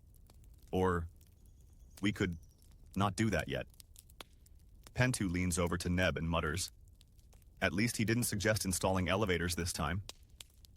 They all groan, realizing they'll be stuck pulling rocks uphill tomorrow as usual. Pentu, tired of endless stone hauling, has a moment of inspiration. He grabs an empty papyrus scroll, tucks it under his arm, and starts wandering around the site with a serious expression, occasionally stopping to nod and point thoughtfully at random stones. Curious workers glance at him, assuming he's been assigned some important inspection duty. Even Menace from a distance sees Pentu's busy posture and nods approvingly. Finally, someone takes responsibility, Menace mutters. Pentu continues his charade all afternoon, avoiding any real work while maintaining the air of an overburdened supervisor. Neb watches him with a smirk, whispering to Ipe, "Look at that genius. He turned laziness into an art form." Ipe, taking notes, adds, "We should patent that trick." By the end of the day, Pentu returns to the camp still holding his blank scroll, triumphant. "Best work day ever," he whispers, as everyone else collapses from exhaustion. Menes, having watched Pentu parade around all day with the papyrus scroll, finally calls him over. "Since you're so good at inspections," Menes says with a sly smile, "you'll now take charge of the copper pin inventory." Pentu freezes. Copper pins? Inventory? It sounds harmless, but everyone knows it's a bureaucratic nightmare. Boxes upon boxes of tiny copper pins are stored chaotically in a dusty tent, mixed with random nuts, broken tools, and mysterious beetles. Pentu stares at the mountain of tiny pins, overwhelmed. "Each one must be counted and checked for straightness," Menace adds cheerfully. Neb and Ipe watch from a distance, barely containing their laughter. "You wanted a desk job," Neb teases. Pentu sighs and mutters, "At least it's in the shade." As he sits on a wobbling stool, beginning the mind-numbing task, a single copper pin rolls off into the sand. Pentu stares at it, dead inside. "I'm already behind schedule," he whispers. The Nile's annual flood arrives, and with it, a temporary halt to pyramid construction. But there's no such thing as time off for slaves. Menace assembles everyone at dawn, announcing a new project, building flood dikes. Pentu, Neb, and IP stand ankle-deep in sticky, mosquito-infested mud, staring at piles of heavy, wet dirt. At least it's a change of scenery, Neb tries to joke. Yeah, from dry sand to wet sludge, Pentu replies flatly. IP excitedly suggests building an innovative mud-slinging catapult to speed things up, but Menace shuts him down instantly. Workers trudge around carrying woven baskets full of wet mud, slipping and splashing with every step. Supervisors stand on higher ground, barking contradictory orders. Pile it higher! No, not that high. Spread it wider, not too wide. The chaos resembles a comedy of errors. Pentu slips and face plants into the mud, emerging like a swamp monster while everyone laughs. I miss the pyramid already, he groans, spitting out mud. Days of dike building grind on endlessly. The mud is heavier, the sun hotter, and the supervisors even more irritating. Pentu, Neb, and IP sit exhausted on a soggy log during a brief break, faces covered in mud and sweat. I thought pyramid work was bad, Pentu mutters, wiping his brow, but this is an entirely new level of misery. Neb weakly chuckles. At least the stones didn't squish between your toes. IP, as always, remains optimistic. Maybe we can build a floating pyramid on the floodwaters. Both friends groan at his eternal enthusiasm. Nearby, a supervisor yells at a worker who accidentally spilled an entire basket of mud into the water. Menace stomps over, veins bulging on his forehead, barking orders at everyone. You call that a dike? My grandmother piles mud better than you. Pentu looks at the distant pyramid, shimmering in the sun like a cruel joke. I actually miss dragging stones now, he sighs. Neb nods solemnly. At least stones don't suck your sandals off every step. The floodwaters finally recede, leaving behind a landscape of soggy fields and half-collapsed dikes. The workers trudge back toward the pyramid, their sandals squelching in the wet mud with every exhausted step. As they crest a small hill, the majestic pyramid comes into view, towering proudly under the blazing sun, looking exactly the same as before they left. Pentu stares at it, eyes twitching, and mutters, "It hasn't moved an inch." Of course it hasn't. It's a giant pile of rocks. Neb pats his shoulder sympathetically. Well, at least it's still waiting for us. That shows job stability, right? IP, always positive, grins. And look, no new cracks appeared during the flood. That's engineering excellence. Menace claps his hands loudly, his face splitting into a wide forced grin. Welcome back, team. Now that you're rested, we have plenty of rocks waiting for you. Productivity is about to skyrocket. The workers groan in unison as they shuffle back toward the mountain of stone blocks. The endless cycle resumes, as if the flood was just a soggy vacation. The pyramid stands more than halfway complete, its massive steps stacked higher and higher like an ever-growing mountain of punishment. The workers have long passed the stage of complaining. Now, they've reached a strange state of numb acceptance, mechanically dragging stones, pulling ropes, and dodging falling pebbles without flinching. Pentu carries a stone slab with dead eyes, his back hunched into a permanent curve. Neb, still weirdly upbeat, whistles a cheerful tune while balancing a smaller rock on his shoulder. Think of it, Pentu. We're making history, he chirps. Pentu responds with a hoarse grunt that sounds more like a wounded donkey than a word. IP, pushing a wooden cart overloaded with tools, mutters, "History better come with a retirement plan." The overseers have stopped shouting. They just ring bells like tired school teachers signaling class changes. Even Menace has developed a permanent twitch in his left eye. This isn't work anymore. It's just existence, a daily loop of sweat, sand, and sore muscles. The pyramid grows, and so does their indifference to suffering. Under the scorching sun, Menace gathers the exhausted workers for a grand announcement. Standing on a shaky wooden platform, he raises his hands dramatically. "Attention, loyal builders," he bellows. "We have entered the sprint phase." The crowd barely reacts, too drained to process more bad news. Menace continues. "From now on, we shall extend our work hours. For every hour added, We are 1 hour closer to the glory of completion. IP groans. Or 1 hour closer to collapsing. Pentu leans on his shovel, mumbling, "Sprint? Feels more like crawling with a boulder tied to my back." Neb, ever optimistic, claps his hands. "We're almost there. The gods are watching." The overseers hand out extra ropes and lashings with robotic efficiency, as if the concept of rest had been erased from existence. The sun glares like an angry supervisor, watching every sluggish movement. Even the camels nearby sigh in sympathy. Thus begins the sprint, a prolonged marathon of endless work disguised by a fancy title.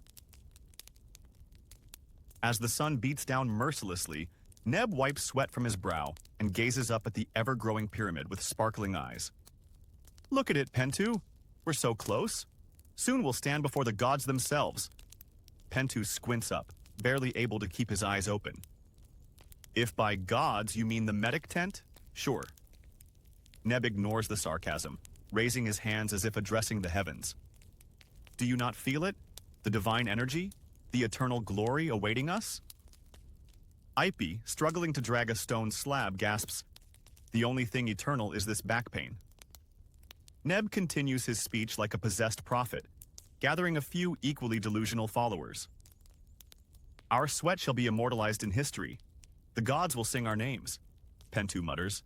"If I hear one more speech about divine glory, I swear I'll volunteer for the rock-pulling shift." Meanwhile, Menace watches from afar, sighing. At least someone's still motivated, even if it's borderline lunacy. The sprint phase quickly earns a new nickname, the Accident Festival.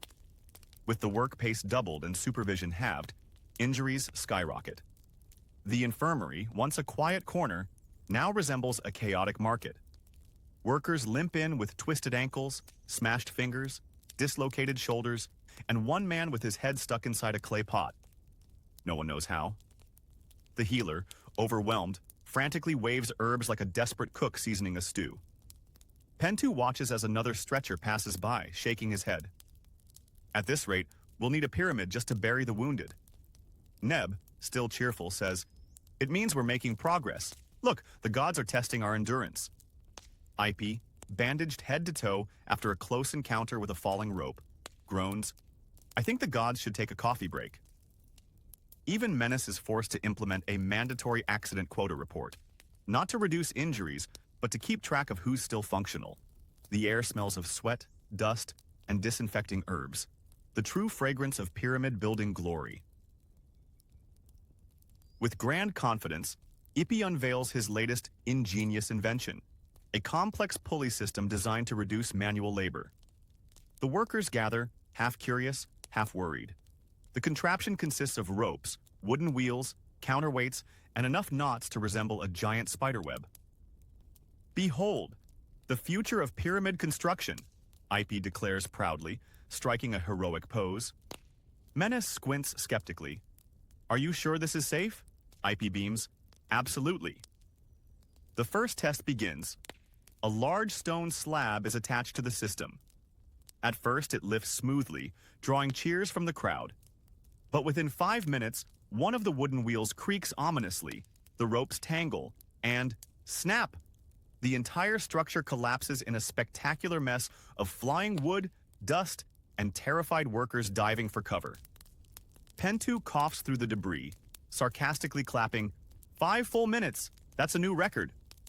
Neb, brushing sand off his head, still tries to stay positive. "Well, it did work, briefly." Ipe, now hanging upside down tangled in his own ropes, groans, "Version 2.0 will be flawless." Menace buries his face in his hands, muttering, "We're building a tomb, but you'll all end up using it before it's even finished." By now, Pentu has become a true master of evasion. He knows every shadow, every timing flaw, and every blind spot of the supervisors. While others haul stones under the scorching sun, Pentu strolls casually, holding a papyrus scroll, adopting an important business face. He occasionally stops, furrows his brow, nods thoughtfully at random rocks, and mutters, alignment discrepancy." Supervisors see him and assume he's on some special inspection mission. Neb watches in admiration, whispering, "You're an artist, Pentu." In one daring moment, Pentu even takes a long nap behind a stacked stone pile, snoring softly as Menes passes by, completely unaware. Ipe, tangled in yet another failed invention, hisses, "Teach me your ways." Pentu just smirks and adjusts his imaginary manager badge. Meanwhile, rumors spread. Pentu must have been promoted. Look how busy he always looks. Menes scratches his head, slightly impressed. At least someone takes initiative. The truth? Pentu hasn't touched a single stone all week. The most dreaded event of the year has arrived. The annual performance review. One by one, workers are summoned into Menes's tent, where he sits behind a small wooden table covered with scrolls, looking far more serious than usual. Pentu waits nervously outside, fidgeting with his papyrus. Neb, ever optimistic, whispers, "Be confident. You've been very visible lately." Pentu winces. Inside, Menes clears his throat dramatically before every worker, regardless of their actual performance. "Your contribution is acceptable," he announces with a solemn nod. Everyone gets the same bland evaluation. Meets expectations. No one knows what the expectations are, but they all pretend to be honored. When it's Pentu's turn, he walks in with his most serious, "I'm very busy" face. Menes eyes him and says, "Pentu, you have potential, but I need to see more initiative." Pentu nods vigorously, pretending to take mental notes while secretly wondering if initiative means longer naps behind the stone piles. Outside, Neb whispers, "So, how was it?" Pentu shrugs. "I think I got promoted to potential." Menes leans forward, squinting at Pentu as if inspecting a rare artifact. "Pentu," he begins, voice heavy with artificial gravity. "You have potential." Pentu blinks, unsure whether this is praise or an accusation. "But," Menes continues, raising a wise finger, "potential means little without initiative." Pentu tries to look deeply reflective, nodding as if epiphanies are blooming in his mind. "Initiative?" he echoes. "Yes," Menes says, "like volunteering to work overtime without being asked. Or proposing new ways to carry stones faster." Pentu's inner voice screams, "Or finding better hiding spots." But outwardly, he nods again, furrowing his brow to project fake determination. Menes smiles, convinced his pep talk has ignited some inner flame. "Good, good. I'll expect great things from you this year, Pentu." Walking out, Pentu meets Neb, who eagerly asks, "So, promotion?" Pentu sighs. "Apparently, I'm a potential productivity miracle waiting to happen." Neb grins. "At least you're not in the needs improvement category." Pentu groans, already calculating how many new hiding spots he'll need to meet expectations. The annual performance evaluations are finally posted on a massive papyrus sheet pinned next to the camp's canteen. A nervous crowd gathers, murmuring like bees. "All right, let's see who gets promoted," whispers Neb excitedly. Pentu sighs, already predicting the outcome. The scroll reads, "Overall evaluation meets expectations." Every single name, no exceptions. The entire camp stares at the identical result as if it were some divine riddle. "Wait, even the guy who dropped that boulder on his own foot," someone whispers. "Meets expectations," Neb nods. "And the guy who fell asleep on the pulley? Meets expectations." The absurd fairness of bureaucracy blankets the camp like desert sand. Menes arrives, beaming with corporate pride. "See, consistency. We are a team of steady performers," he announces. Pentu mutters under his breath, "Or steadily miserable." Ipe tries to cheer up the group. "Look on the bright side. At least no one got below expectations." Everyone groans in unison. It's hard to decide what's worse, failure or this eternal mediocrity. As the pyramid grows taller, so does the danger. Workers now have to haul giant limestone blocks up absurdly steep ramps that seem to defy basic physics. Pentu stares at the incline, gulping. "Are we building a pyramid or trying to touch the sun?" he whispers. Neb, as usual, remains chipper. Higher means closer to the gods. One worker slips, barely saved by another grabbing his loincloth at the last second, resulting in a brief accidental mooning of half the crew. Menace walks around shouting, "Safety first," while wearing the only available sandals with extra grip. Meanwhile, Ipey presents his new invention, wooden helmets. "For falling rocks," he proudly explains, right before a small pebble bounces off Pentu's helmet and still manages to knock him dizzy. The higher they climb, the more everyone realizes. Falling from this height isn't an injury, it's instant mummification. Yet somehow, through sweat, fear, and questionable engineering, the workers continue dragging stone after stone towards the heavens. The higher they go, the more brutal the winds become. Today, a sandstorm sweeps across the top levels like an angry god tossing handfuls of tiny daggers. Pentu squints, eyes nearly shut, while grains of sand invade every possible crevice of his body. "This is not work, this is exfoliation torture," he shouts into the wind, but his voice gets swallowed instantly. Neb, with a scarf wrapped tightly around his head, still smiles. "Free skin treatment."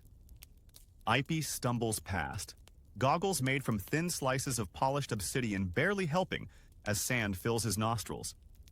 Several workers are crawling on all fours, gripping ropes like desperate mountain goats. Menace stands defiantly, cloak flapping violently like an angry flag, yelling orders none of which anyone can hear. Even the camels at ground level refuse to look up, choosing instead to chew indifferently on some half-buried straw. The pyramid seems to vanish into a swirling beige vortex, making everyone feel like they're working inside a giant cosmic hourglass, except with zero glamour and maximum misery. Pentu's new assignment, the Limestone Polishing Squad, an elite unit of utter boredom. With a small piece of rough sandstone in hand, he rubs endlessly on the already shiny surface of a massive limestone block. The sun reflects blindingly off the polished stones, making everyone squint like moles. "Why are we polishing something that's already polished?" Pentu grumbles. Neb, gleaming with sweat and enthusiasm, answers cheerfully, "So it can blind the gods when they descend." Ipey, nearby, is experimenting with different rubbing patterns like it's an art project. "I think diagonal strokes give a better shine," he mutters. Menace supervises from a distance, occasionally shouting, "Uniform shine, no streaks." The team moves slowly along the face of the pyramid like ants cleaning a giant sugar cube. The constant rubbing sound is hypnotic, almost maddening. Occasionally, one worker gets too dizzy from the sun glare and falls backward, only to be propped back up like a wobbly statue. Pentu sighs, realizing that among all the back-breaking jobs, this one may be the most mentally torturous of them all. Neb is completely immersed in his polishing work, treating it like a divine ritual. "Each stroke brings us closer to the gods," he proclaims, his eyes gleaming with both sweat and zeal. He even starts humming a self-composed, holy polishing chant, which sounds suspiciously like a lullaby. Pentu, nearby, watches in disbelief. "Neb, it's just rocks," he mutters. "Not to me," Neb replies solemnly. "The gods will descend and marvel at our devotion." Ipey, ever the inventor, starts analyzing Neb's polishing technique, suggesting adding circular strokes for spiritual symmetry. Menace walks by, overhearing, and shakes his head.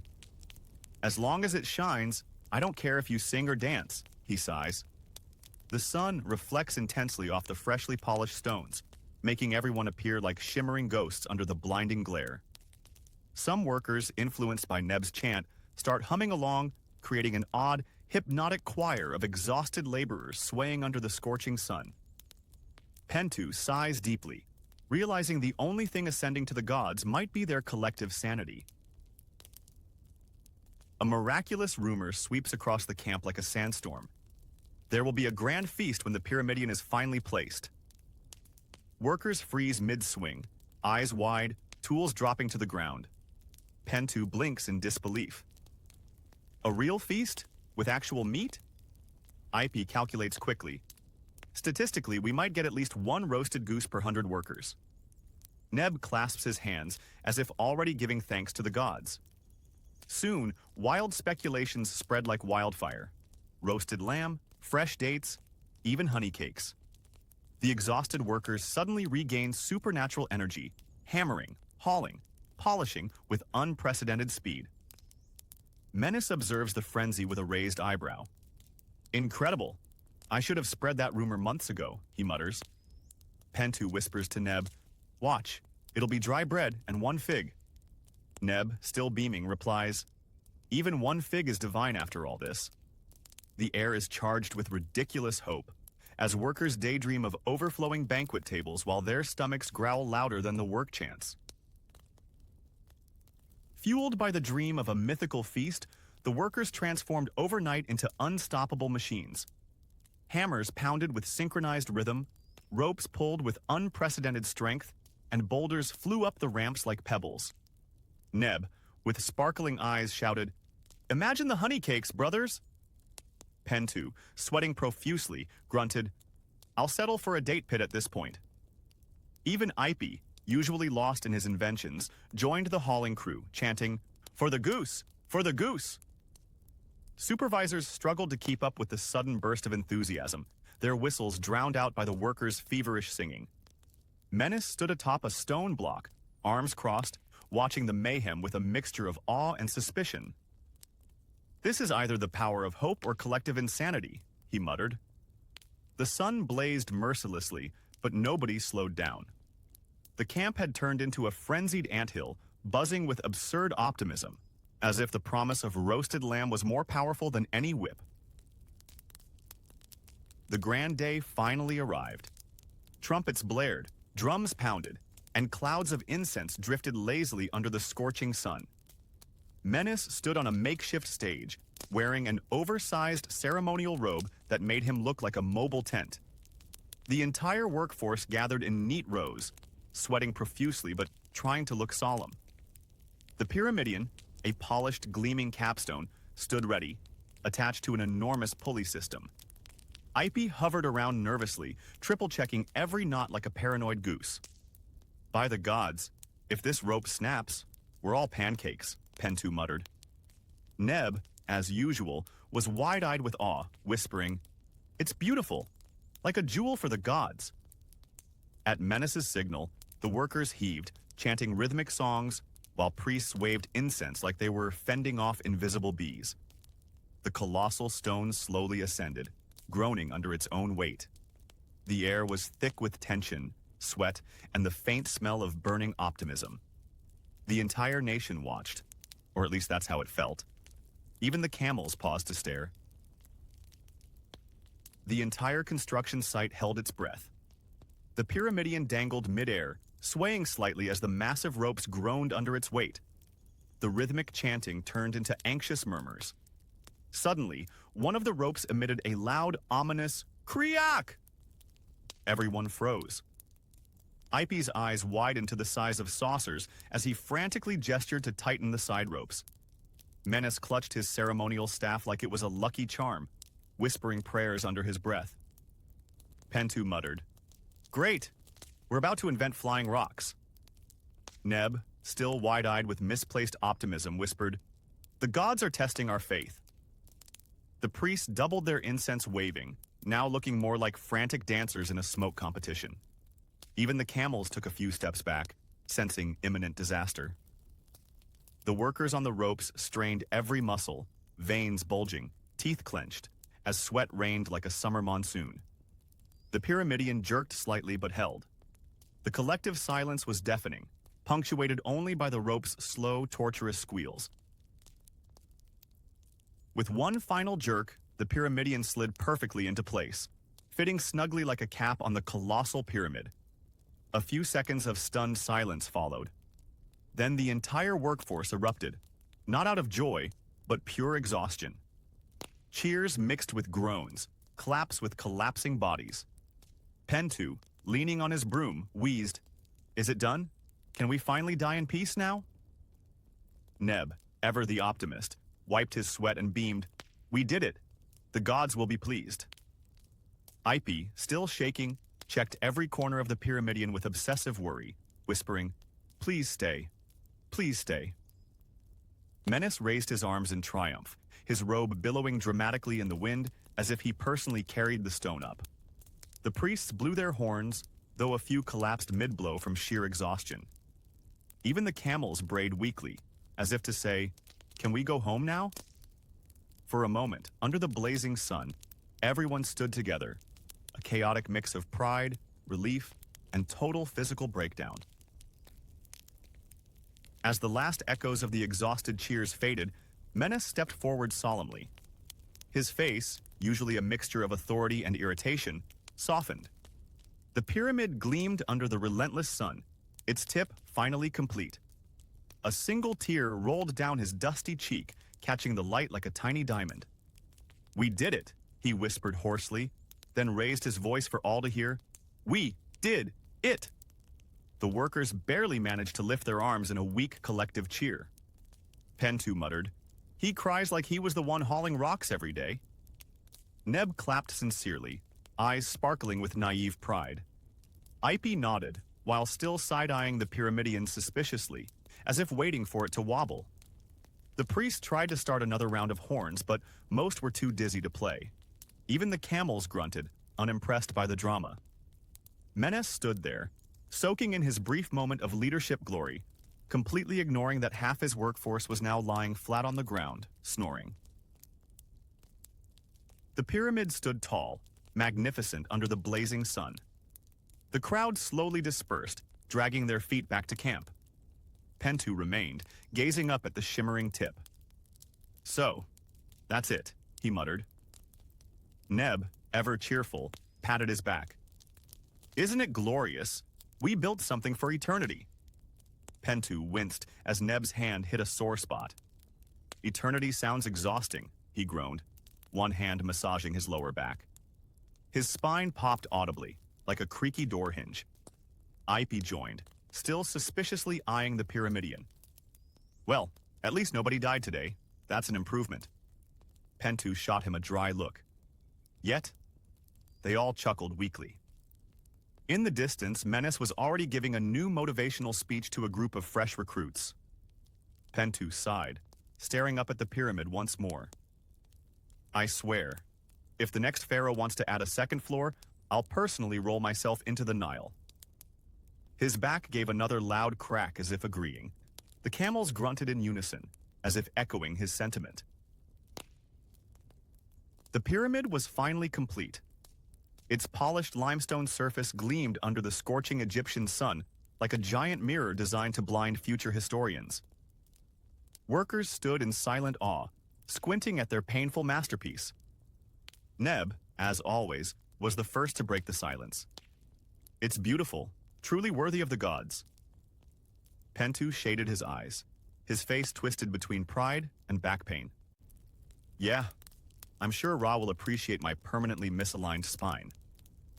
Ipy pulled out his sketchbook, already making notes for his next absurd invention. The supervisors strutted around, patting each other's backs as if they personally lifted every stone. The foreman Menace beamed with pride, loudly declaring, "This is a testament to the might of Pharaoh's vision and efficient management." The workers exchanged tired glances. The pyramid may be done, but the scars on their bodies and souls were still very much under construction. The pyramid may be complete, but the work was far from over.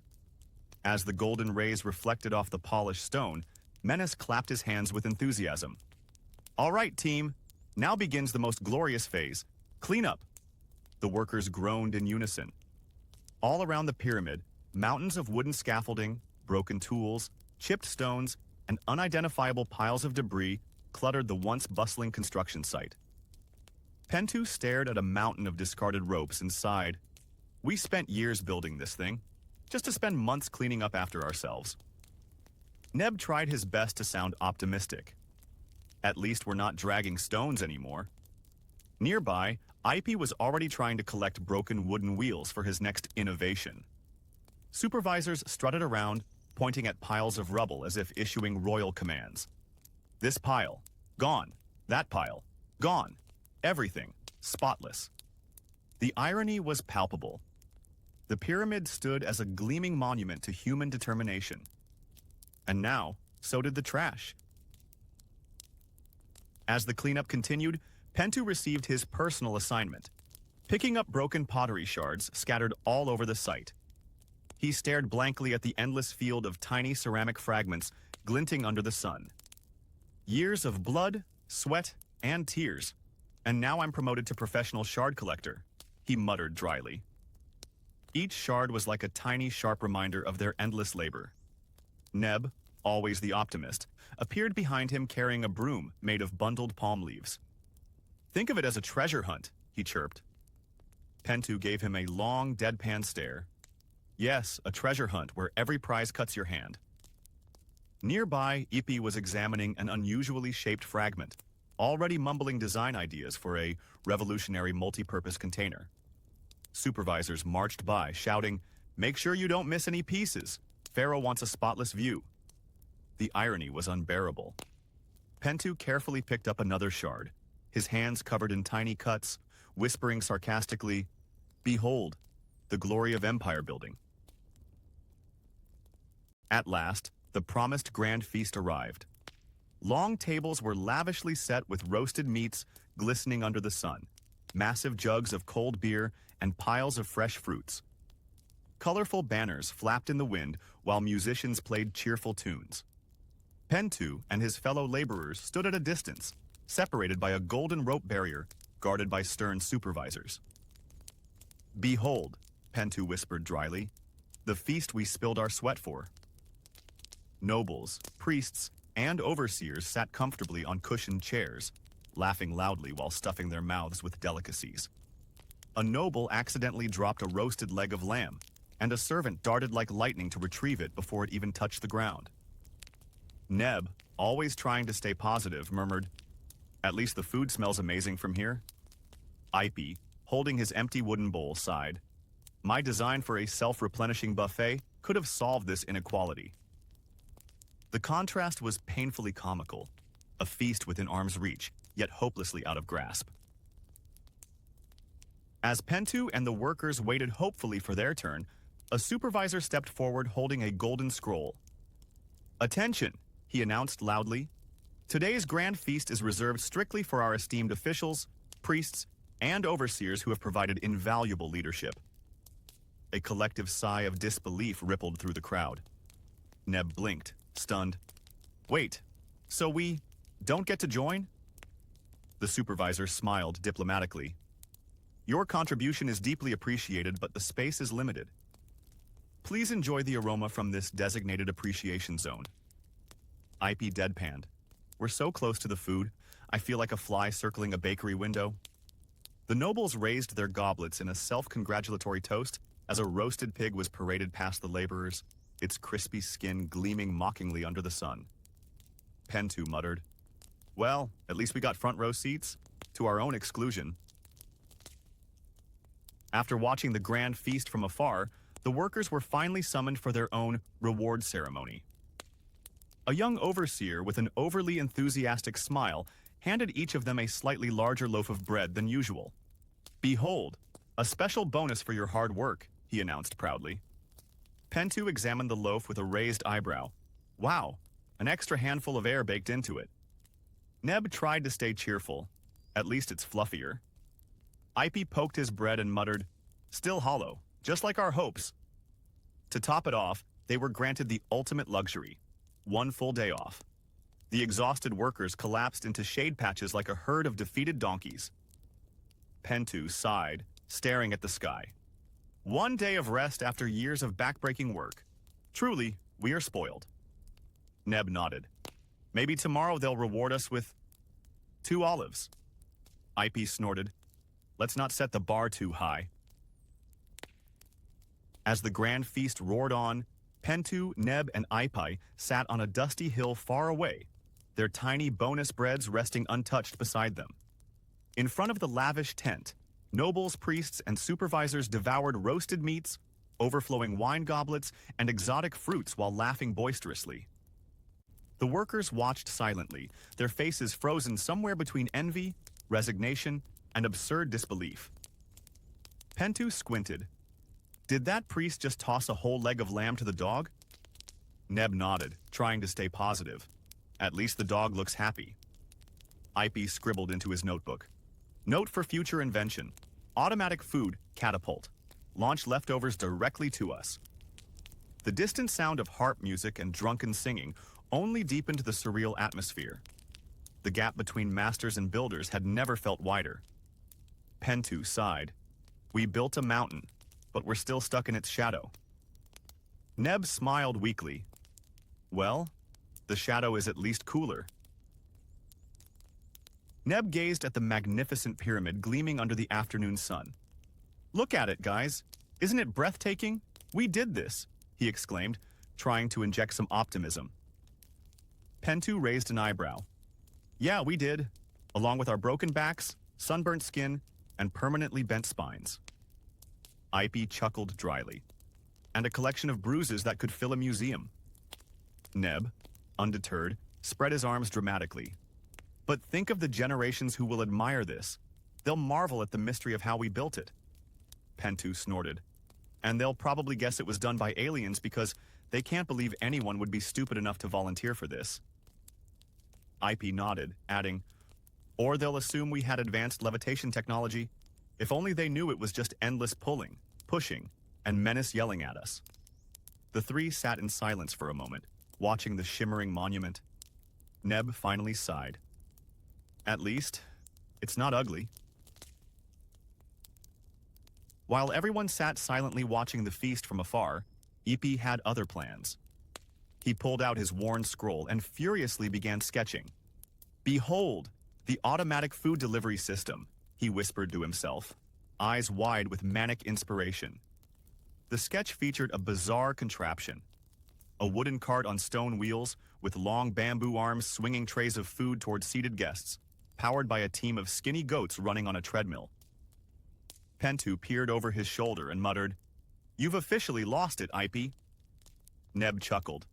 At least the goats get more exercise than we do.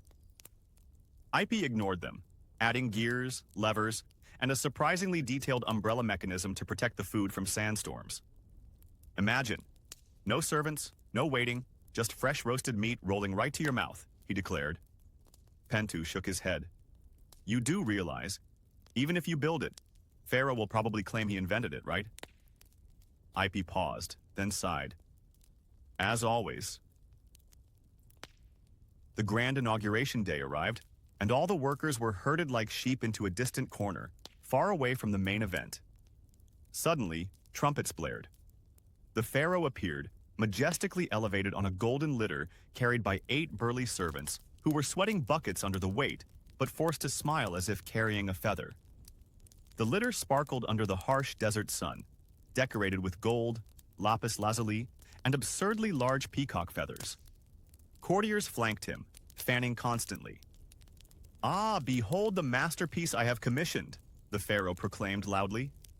The priests chanted, musicians played, and slaves released doves into the sky, most of which immediately flew back down, pecking at crumbs near the food tables. Pentu squinted from afar and whispered to Neb, I think even the doves get fed better than us. Neb nodded. At least they can fly away. The show continued with dramatic gestures, as if Pharaoh himself had single-handedly built every stone. As the grand ceremony unfolded, Pentu and the workers were herded into a far-off, fenced-off area labeled Authorized Personnel, Keep Out. Guards patrolled to ensure no unsightly laborers accidentally wandered into view of the noble guests. Pentu squinted through the gaps between decorative palm trees blocking their view. All they could see were glittering flashes of gold and hear muffled chants and cheers. Neb, standing on his toes, whispered, I think that was the pharaoh waving. Or maybe just a flag. Ipy, holding a rough sketch of his new flying food delivery machine, muttered, If I had that thing ready, I could fly us all out of here. The sun blazed down mercilessly as they stood silently like props, invisible at their own celebration. A guard sternly hissed, No talking, whenever anyone whispered. Pentu sighed, We built the pyramid, but we can't even see our own masterpiece. Neb shrugged. At least our backs know every stone personally. The absurdity of it all was almost poetic. Standing on a raised golden platform, the pharaoh began his grand speech. His voice echoed pompously across the plaza. Behold, the majestic pyramid, my vision, my design, my divine will brought into stone. The noble audience erupted in applause, while the laborers in the distant fenced-off zone exchanged eye rolls.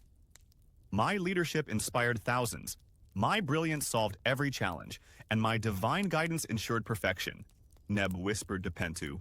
Wow, I didn't know he personally carried any stones. Pentu deadpanned. He did carry a heavy burden of taking credit. Meanwhile, Ip sketched furiously, muttering, "Note to self, design an auto-applause machine for the next speech." The pharaoh continued, listing imaginary personal sacrifices while conveniently omitting the actual backbreaking labor of thousands. Every exaggerated sentence was met with dramatic gasps and synchronized clapping from sycophantic officials. The laborers simply stood in the sun, heads tilted, absorbing both heat and absurdity. As the pharaoh's endless monologue droned on about his unparalleled wisdom, Pentu's eyelids grew heavier with each pompous sentence. The scorching sun, the lack of shade, and the sheer absurdity created the perfect sleeping potion. His head began to bob slightly, then jerked up, then drooped again. Neb, still wide-eyed, whispered, "Pentu, don't you dare." But it was too late. Pentu was fully nodding off, his body swaying like a reed in the Nile breeze. Just as a particularly thunderous cheer erupted, Pentu snorted loudly, startling himself awake for a second before drooping again. Neb quickly elbowed him in the ribs. "Stay awake, or you'll end up as a decorative pillar." Ip, noticing the struggle, began sketching Pentu's wobbly figure with a smirk, whispering, "Maybe I'll patent a sleeping standing-up machine." Very popular during royal speeches. Meanwhile, the pharaoh kept going, completely unaware of the silent battle against boredom happening in the laborer's corner. Finally, after what felt like an eternity, the pharaoh's speech came to an end. The nobles clapped politely while secretly checking how much longer they had to stand. The priests pretended to be deeply moved, and the supervisors kept grinning like statues carved from limestone. As the golden litter carrying the pharaoh slowly departed, a heavy silence spread across the vast construction site. The sea of workers, exhausted and sunburnt, simply stood motionless, unsure whether they were allowed to move yet. Pentu rubbed his aching neck and whispered to Neb, Did we survive?" Neb nodded, equally dazed. "I think so. I lost feeling in my legs about halfway through." Meanwhile, Ip dramatically wiped non-existent tears. What an inspiring moment of endurance. The royal officials vanished behind a cloud of golden dust, leaving nothing but abandoned banners, half-empty wine cups, and piles of trampled flower petals. For the first time in months, the Great Pyramid stood alone, completed, silent, and magnificently irrelevant to the exhausted souls who built it. For the first time in what felt like centuries, Pentu woke up to nothing. No shouting supervisors, no stone blocks to haul, no ropes to pull. It was his promised day off. He lay on his straw mat, blinking at the unfamiliar sensation of peace. Neb peeked into his hut, whispering, "What are you going to do with your free day?" Pentu stared at the ceiling, expressionless. Sleep. Then maybe more sleep. Ip burst in dramatically, holding a tablet covered in new invention sketches. "This is it, boys. Today, I will revolutionize the break time industry." Pentu and Neb simultaneously groaned and rolled over. As the sun climbed higher, Pentu drifted into an uninterrupted coma-like nap, limbs sprawled awkwardly, mouth wide open, snoring like a happy buffalo. Outside, children played, birds chirped, and even the wind seemed to respect his well-deserved hibernation. For this one rare day, Pentu was not a slave, not a worker, not a pawn. He was simply a man in a deep, glorious sleep. The next morning, a faint hope buzzed through the exhausted workers. Today was the day they would finally be released sent home as heroes, or at least as unemployed peasants. They gathered in the dusty square, eyes squinting at the rising sun, whispering excitedly. "Do you think we'll finally go home?" Neb asked, barely able to contain his optimism. Pentu simply rubbed his neck and muttered, "I don't dare to hope." Drums rolled. Menace appeared, radiating energy like a man who had definitely slept more than one day. "Good morning, my champions," he bellowed. The workers winced. "Today, you will hear wonderful news." Menace grinned wider than ever. The air grew tense. "Pharaoh has approved the next project. The queen deserves a pyramid too." The square fell silent. One man fainted. Pentu stared blankly ahead, already feeling his soul evaporate. Neb's face twisted like a broken statue. IP scribbled, "Flying escape machine, prototype number 2," on his tablet. And so the wheel of torment spun once more. Men stepped forward like a man fueled by endless optimism and way too much coffee. His wide grin practically split his face in two. "Rejoice, my friends," he bellowed. "A new glorious project awaits us." The crowd groaned in unison, some clutching their heads, others staring blankly into the distance as if their souls had just evaporated. Neb's forced smile twitched uncontrollably. Pentu exhaled slowly, whispering, "Here we go again." Menace began pacing energetically, clapping his hands as if leading a pep rally. "We will break new records, build even higher. The Queen's Pyramid shall surpass even this one," IP muttered under his breath. "Or bury us all alive first." Menace suddenly stopped, locking eyes with Pentu, then theatrically patted him on the shoulder. "And you, Pentu, will be my shining example of dedication." Pentu blinked slowly, barely responding. The other workers exchanged horrified glances. Somewhere in the background, a vulture landed on a rock, eyeing the group as if sensing fresh despair. With a dramatic sweep of his arms, Menace shouted, "I bring you great news, my devoted builders. Pharaoh, in his infinite wisdom, has approved Giza Project 2. The words hung in the air like a guillotine. The crowd collectively gasped, then descended into stunned silence. Neb's optimistic grin froze, his pupils shrinking to tiny dots. Pentu's face became an empty void. Even the ever-scribbling IP dropped his tablet for a moment, staring into nothingness. "Yes," Menace continued, completely oblivious to the creeping despair. "Thanks to your hard work, we have proven ourselves worthy of a second, even grander pyramid." A faint thud was heard. One worker had fainted. The rest stood paralyzed, eyes wide, some blinking slowly as if trying to reboot their exhausted brains. "More glory, more honor," Menace bellowed, as if expecting cheers. Instead, he was greeted by dead silence and the distant squawk of vultures circling overhead. "Well, I see you're all speechless with joy," he added, completely misreading the room. With a theatrical flourish, Menace extended his arm toward a nearby barren stretch of desert, his voice booming with faux grandeur. "And here, my dear friends, the next great monument will rise. The Pyramid of Her Majesty, the Queen." The exhausted workers slowly turned their heads, eyes hollow, gazing at the empty wasteland like a group of spectators watching the gods play a cruel prank. A tumbleweed lazily rolled by, as if adding insult to injury. Neb's forced grin twitched uncontrollably. Pentu's mouth opened slightly, but no sound came out, not even the energy for sarcasm. IP, frozen, continued sketching something absurdly futuristic on his tablet. A mechanical contraption with wings. In the distance, a lone vulture circled, seemingly waiting for someone to finally collapse. Menace, oblivious to the suffocating despair, clapped his hands and shouted, "A new challenge! A new glory!"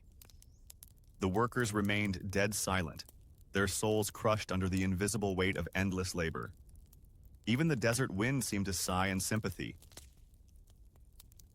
As Menace finished his grand announcement, an eerie silence spread across the entire labor camp. Dozens of workers stood motionless, their faces frozen in collective horror, as if Medusa herself had casually walked by. Neb, always the optimist, tried to muster a cheerful comment but only managed a weak, high-pitched squeak. Well, I mean, new pyramid, huh? No one responded. Pentu rubbed his temples, his eyes twitching uncontrollably. Behind them, even the camels seemed to sigh deeply. One worker quietly dropped his chisel into the sand, as if surrendering his soul. Another muttered, "Maybe I should have just been a potter like my mother wanted." The desert sun blazed mercilessly above, amplifying the absurdity of their predicament. Menace, still grinning proudly, clearly misread the mood, thinking their silence was from awe. "I knew you'd be speechless," he beamed. The workers remained paralyzed, caught between the urge to scream and the futility of knowing nothing would change. Pentu stood frozen, staring blankly at the empty plot of sand where the next pyramid would rise. His eyes glazed over, lips slightly parted, as if his soul had momentarily stepped out for fresh air. Around him, the murmurs of exhausted workers filled the heavy desert air, but Pentu heard nothing. Menace, still beaming with excitement, clapped his hands and continued his pep talk, completely unaware of the existential crisis unraveling in Pentu's mind. "Imagine it, Pentu. Even bigger, even shinier. The queen herself will praise our work." Pentu slowly turned his head, locked eyes with Menes for a long, awkward moment, and then turned back to stare at the cursed sandlot. Not a single word came out. His face was a perfect blend of disbelief, despair, and complete mental shutdown. In the background, Neb whispered to Ipe, "I think Pentu's soul just packed its bags and left." Ipe nodded silently while scribbling something frantically into his mysterious sketchbook. While the others stood frozen in despair, Ipe sat cross-legged on a nearby stone, eyes burning with manic inspiration. With a dramatic rip, he tore apart his old blueprint of the automatic food-serving machine and began feverishly sketching a new invention, a flying machine. His tongue peeked out of the corner of his mouth as he scribbled wild designs, wings shaped like giant palm leaves, rotating propellers powered by what appeared to be angry geese, and a control panel that looked suspiciously like an ancient abacus. Neb cautiously peeked over Ipe's shoulder, whispering, Is that safe?" Ipe, without looking up, replied in a dreamy voice, "Safe? No. Brilliant? Absolutely." In the background, Menace kept shouting motivational slogans, completely unaware that one of his workers might be on the verge of inventing aviation several thousand years too early. The absurdity of the situation only grew as Ipe's sketch grew more and more ridiculous with every stroke. While Pentu stared blankly at the horizon, Menace waddled toward him with a giant grin, radiating false enthusiasm. "Pentu, my most reliable worker," he bellowed, slapping Pentu's shoulder so hard it nearly dislocated. "Great news. Your dedication has not gone unnoticed. I'm promoting you. No more hauling stones. You're now the chief of the polishing crew." Pentu blinked slowly, his mind trying to process whether this was a reward or just a new brand of torture. Menace leaned in conspiratorially, whispering, "You'll be responsible for ensuring every surface shines bright enough to blind the gods." In the background, Neb and Ipe exchanged glances. Neb looked horrified, Ipe still sketching his absurd flying machine. Pentu exhaled through his nose, forced a crooked smile, and croaked, "Wonderful. Truly an honor." Menace clapped his hands. That's the spirit, completely oblivious to Pentu's deadpan sarcasm. Pentu stood motionless for a moment, processing Menace's words as if they were a cruel joke delivered with a straight face. Slowly, his head turned toward Menace, locking eyes with him. A faint, crooked smile formed on his lips, a bizarre mix of exhaustion, sarcasm, and grim acceptance. His eyes, though, screamed, "Are you kidding me?" But his mouth whispered instead, "Thank you, Master Menace. Truly, an honor." Menace, blissfully unaware, beamed like a proud father. "I knew you'd rise to the occasion." Neb, watching from a distance, covered his face with both hands. Ipe, still lost in his sketches of flying contraptions, mumbled, "Maybe one day we'll polish clouds instead of stones." Pentu let out a long exhale, the weight of eternal labor pressing onto his shoulders. The absurdity of his life had reached such a perfect level of irony that even the gods might chuckle from above. The sun rises once again over Giza, casting long golden beams across the freshly leveled construction site. A new set of massive stone blocks waits, lined up like silent witnesses of the workers' fate. Pentu, now with a small supervisor badge, awkwardly tied around his neck with a string, stands at the front of the new work crew. Neb drags a stone roller behind him while sighing heavily, and Ipe still sketches his flying machine on a dusty piece of papyrus between hauling ropes. Menes watches proudly from his shaded tent, sipping pomegranate juice, completely oblivious to the exhausted faces below. The rhythm of mallets striking stone begins once again, echoing across the desert like a never-ending anthem of futility. As Pentu lifts his hammer for the first swing of this new chapter, he mutters under his breath, "Here we go, again." Above, a vulture circles lazily, as if mocking their eternal labor. The wheel of absurdity keeps turning,